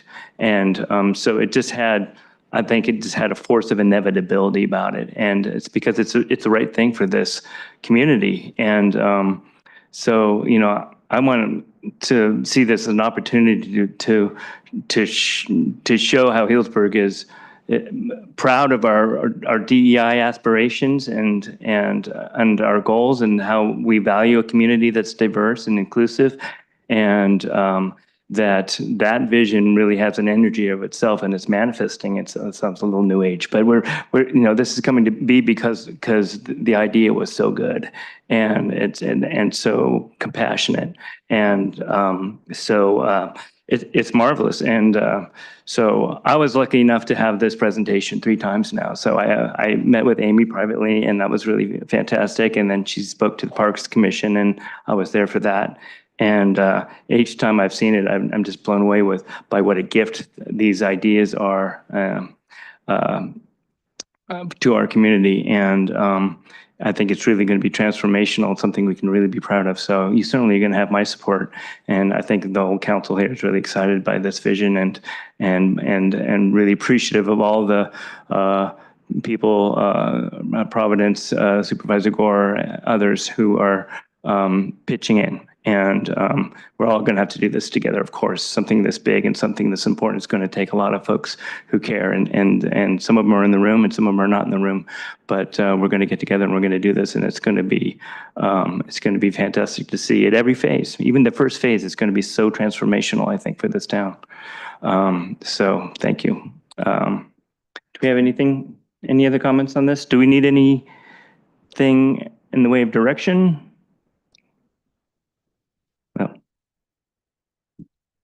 I think we're all set. As noted, we'll come back to you with a grant agreement. Yeah. We'll be looking forward to that. Thank you so much. All right, great. That's a nice item to end on. So we'll move on to council reports on matters of interest occurring since previous regular meetings. Yeah, I attended the SCMA, Sonoma County Mayors and Council Association meeting with Mayor Mitchell and City Manager Kay, and some of the things that was a report from Sonoma County Schools. And it was really sad on some of the reading levels of our 3rd graders, how low they are, how they're losing funding, and how they're going to be trying to navigate through this difficult funding uncertainty coming up. So it was kind of an awakening on how we really, I'm proud of our council, to how we are keeping our eye on the ball, keeping our city healthy, that we are able to accomplish some things that other cities can't. And so I attended that. And then the wonderful goal setting. And I really like the email we got from Marilyn Joyce, to where it said that it was nice to see how we come about the processes, how we deliberate, how we are very open in what we're doing. And I think that was really nice, that a member of our community can actually come and see when we're doing the hard work that we do all the time, and really appreciated that email. Thank you. Thank you. Councilmember Kelly. So goal setting, I thought was really productive last Friday, and just want to thank our city staff and everyone on the council for being there and really digging in another long meeting. So thank you. I wanted to give an update from the SMART Board of Directors. So the Windsor station is moving towards opening. They're already testing trains, and there's going to be a ribbon cutting and grand opening in Windsor in June. So we'll make sure that email goes out, and all of you are certainly invited to that momentous event that I think we've all been waiting for. Obviously we're waiting for the train to get to Healdsburg, but getting to Windsor is one step closer to us, and things are going really well. And I think we've also learned a few things about how to get out in front of some challenges that Windsor is now facing with respect to the quiet zones and some other things that are coming before them as a discussion. So some good lessons learned there. But I did want to share each month, what I have found in my short tenure on the SMART Board of Directors is that the ridership numbers on SMART are climbing in ways that no one ever expected. So we hit the 1 millionth rider mark last month, which wasn't expected to happen until later this year. And last month, we had our highest ridership. And then last week, we had our highest week ever, which is the first week that it's ever been over 24,000 riders. And we actually are at 24,600 riders. In last weekend was the Butter and Eggs Day event in Petaluma, and they hit the highest weekend ridership ever, which was 4,208 on Saturday. And they even had to turn people away at the Petaluma North station on Saturday morning because it was so packed and crowded and the demand for SMART was so high. We also had record ridership last Thursday at 4,225 people. And we're on track to exceed over 100,000 riders in April for the first time. So just all that to be said, like the numbers on SMART are meeting their expectations, but in some ways exceeding them at an accelerated pace. And then in addition, the shuttle that you may have heard about that they're now doing, the Connect shuttle, there's 2 shuttles. One's at the airport station that connects riders from airport station to the actual airport. We are hitting record numbers with that shuttle. And then there's a Larkspur shuttle that connects people from the southern end of the train to both Larkspur Landing Mall, the Larkspur Ferry Terminal, if you cannot make that walk, and also to the Corte Madera Mall. And so that shuttle, it's free, it's on demand, you order it up or it just comes and picks you up. They are now hitting record numbers on that shuttle, and it's now 7 days a week where it wasn't before. So that's kind of exciting as well from the shuttle perspectives, that last mile. And we just voted to extend the free fare for youth and seniors. So that means that anyone 18 or under can ride for free, and anyone 65 or older, no questions asked, you don't have to show ID, wink, wink, you can ride for free. And those numbers and having free fare and continuing that, we just extended that, will continue to allow, I think, a very multi-generational approach for riding SMART. So tell all your friends if you have a field trip or you have the Senior Center field trip, youth and seniors on the train and utilizing it is exciting, and the fact that it's free. So that's that. Thanks. Great, exciting, thanks. Nothing? I don't have anything either, except for I do want to say thanks for a successful goal-setting session. So some comments then, I don't need to repeat them, but it was a great exercise in collaboration, and we, I think, are poised for a really productive year. Yeah. And that adjourns our meeting. Thank you, everyone.